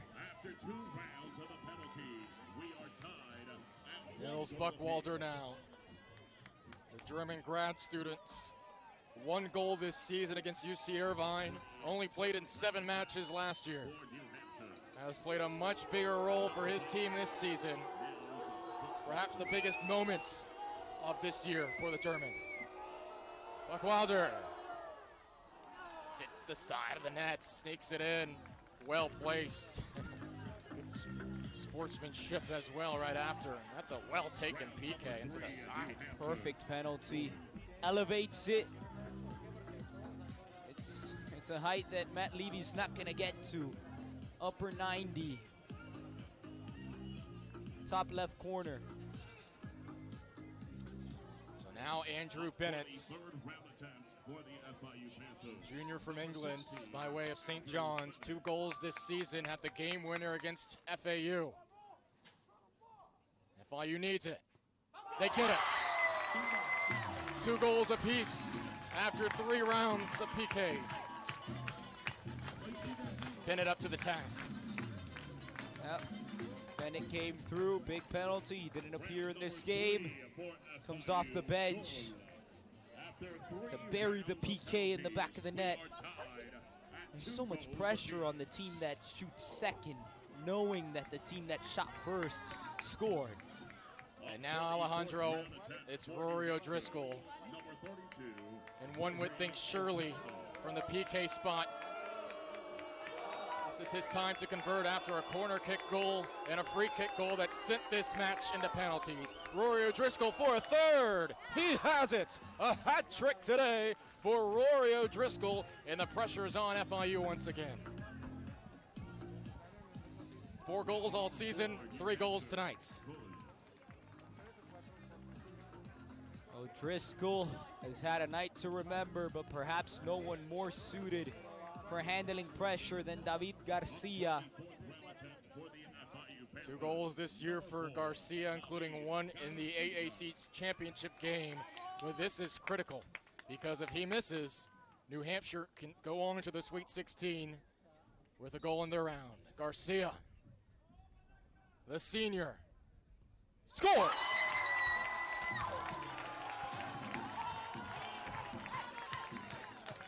Well taken penalty.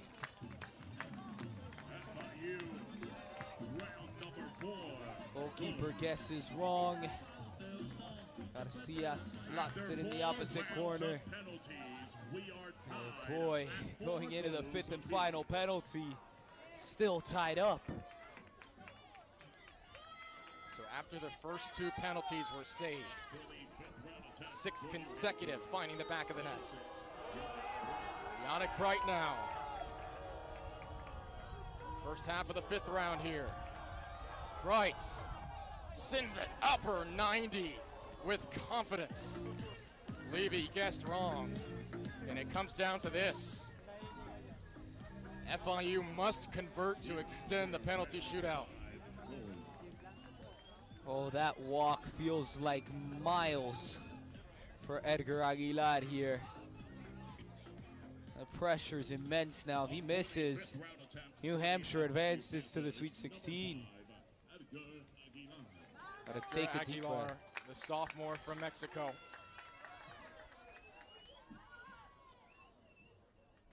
All the pressure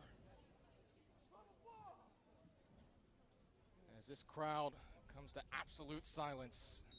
Aguilar has not scored this season.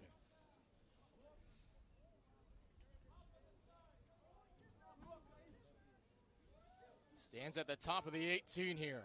Aguilar must convert. He does!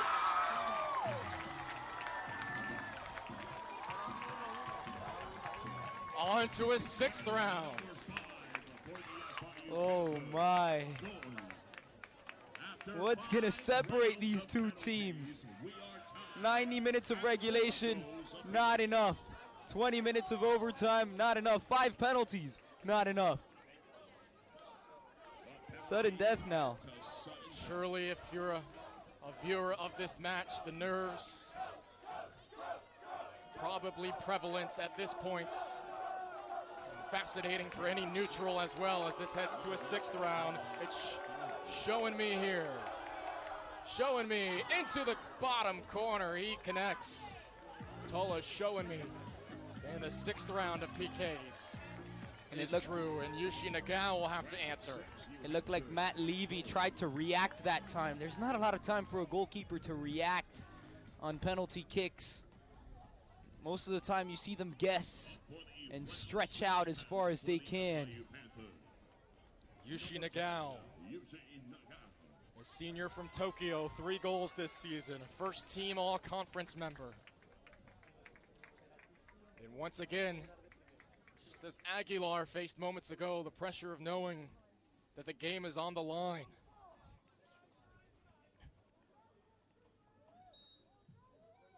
Yushi Nagao must score to keep this going. Here's Nagao.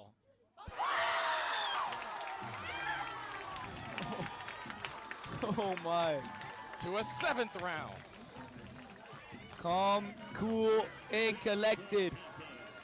That takes some guts to lift it like that.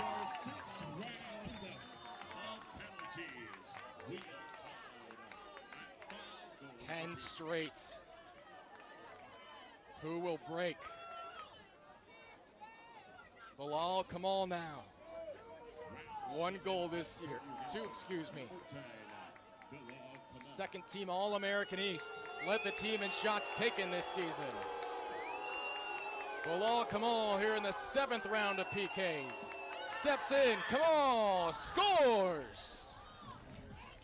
And for the 3rd time now, FIU facing defeats. They must score once again as Bernardo Santos Montero will step in.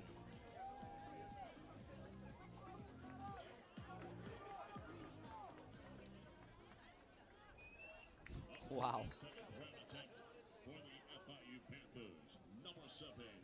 A gutsy showing by so many players here. Calmly walking up and connecting. Brief kiss of the ball from Dos Santos Montero, the 2nd team all-conference member. 6 goals this season. Once again, the Panthers need it. They must have it. He got it!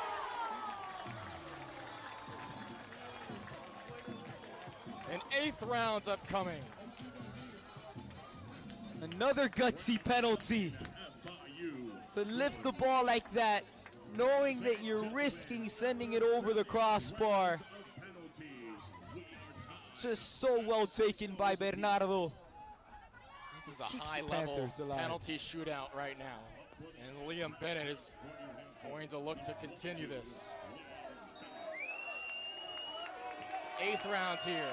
A short run up for Bennett, who has no problem with it. He made that look simple, didn't he? Yeah, he did. Short run up, didn't complicate things. Levy goes left, Bennett goes to his right. Bottom of the 8th round of penalties here. And Carlos Scheckerman will be called upon by FIU. 2nd team all-conference member. Another senior for Kyle Russell. Just 1 goal this season, back in early October. Again, Scheckerman must convert, or New Hampshire moves on. Scheckerman steps in. Scheckerman off the crossbar! And FIU survives to see another round, as that looks like it might sail, but Scheckerman surely knew what he was doing. We're on to the 9th round of penalties. AJ, an entire, and that's not in the back of the net. Oh my goodness. 9th round, it's Jamie Davis, the St. Peter's transfer. Jamie Davis, another short run up. Davis, upper 90 on the right side.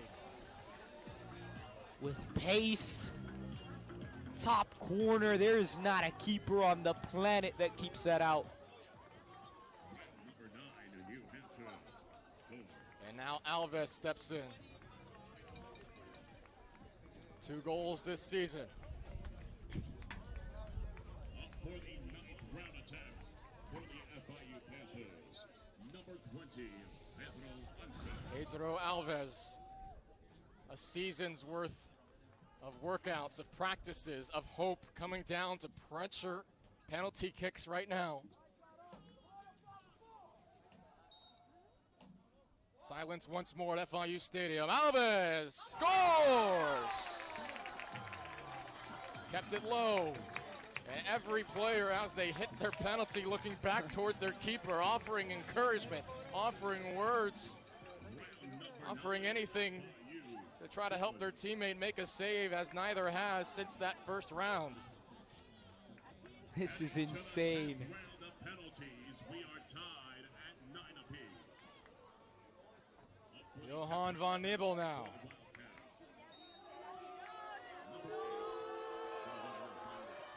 Save! Von Nibel is denied! Levy stands strong! And the Panthers are a PK away from advancing. It was only a matter of time. 8 New Hampshire Wildcats had converted in a row. And now Gasperoni has the chance to send the Panthers through. Matteo Gasperoni, the FIU graduate students. 1 goal this season. He can send FIU on. Gasperoni saves again! The response, incredible! This is unbelievable, AJ.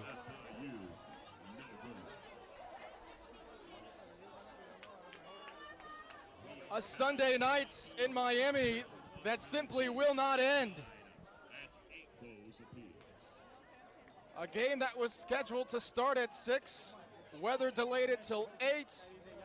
2 overtimes could not determine a result, and now after 10 rounds of penalties, Keeper we're versus still not keeper done. now.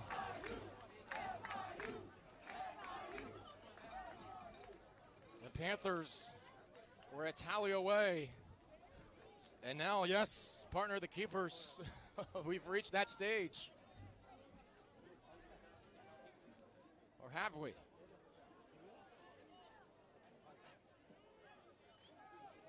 Some confusion here.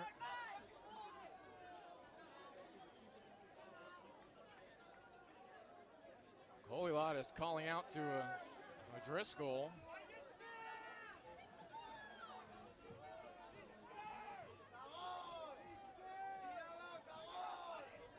We're through 10 rounds of penalty kicks here. Still not been able to determine a winner.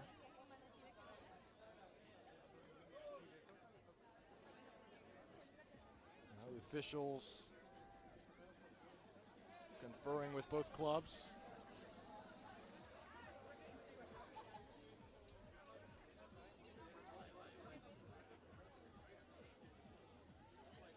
Both keepers with a quick embrace of each other as well. They feel only keepers can understand the pressure of moments like this. A shared bond there. No, it will not be keepers versus keepers here. This will be the 11th round. Number 32, Rory. Excuse me, and Rory O'Driscoll will step up to the penalty spot for the second time. He has 3 goals today. He's had 4 goals all season. He has been a wizard on set pieces today. Can Levy deny him at last? O'Driscoll wants a 4th. He got it. Rory O'Driscoll, the night of his life. A 4th tally. And here in the 11th round, David Garcia will look to send it to a 12th. Just barely sneaks in under the glove of Matt Levy. These teams have gone toe-to-toe all game long. They've matched every single penalty. Number 4, David Garcia. Simply incredible. This will be one of the matches of the tournament. David Garcia to keep the season alive. Garcia. Oh, a hand to it. Nearly, but no. It's a goal. And the match continues. Oh, every FIU fan held their breath for a split second. After 11 rounds of penalties. 12th round. Buckwalder again. You hear that ball hit the glove, and if you're an FIU fan, you tense up quickly. Buckwalder has already connected. 12th round, attempts. Missed it wide! He missed it wide! And the Panthers have yet another chance. Oh, You feel for these guys at this moment. He's already come through once in penalties. He's converted through the pressure and the tense moments that come with it, and then having to step to that spot again. Normally, after you convert a penalty, you have no reason to believe you'll have to convert another one. You breathe, you relax, you did your job, and wow, And this is now crazy. Schuckerman can send FIU through. There's players from midfield for the Panthers who cannot even bear to watch. Schuckerman stands at the ball, backs towards the 18.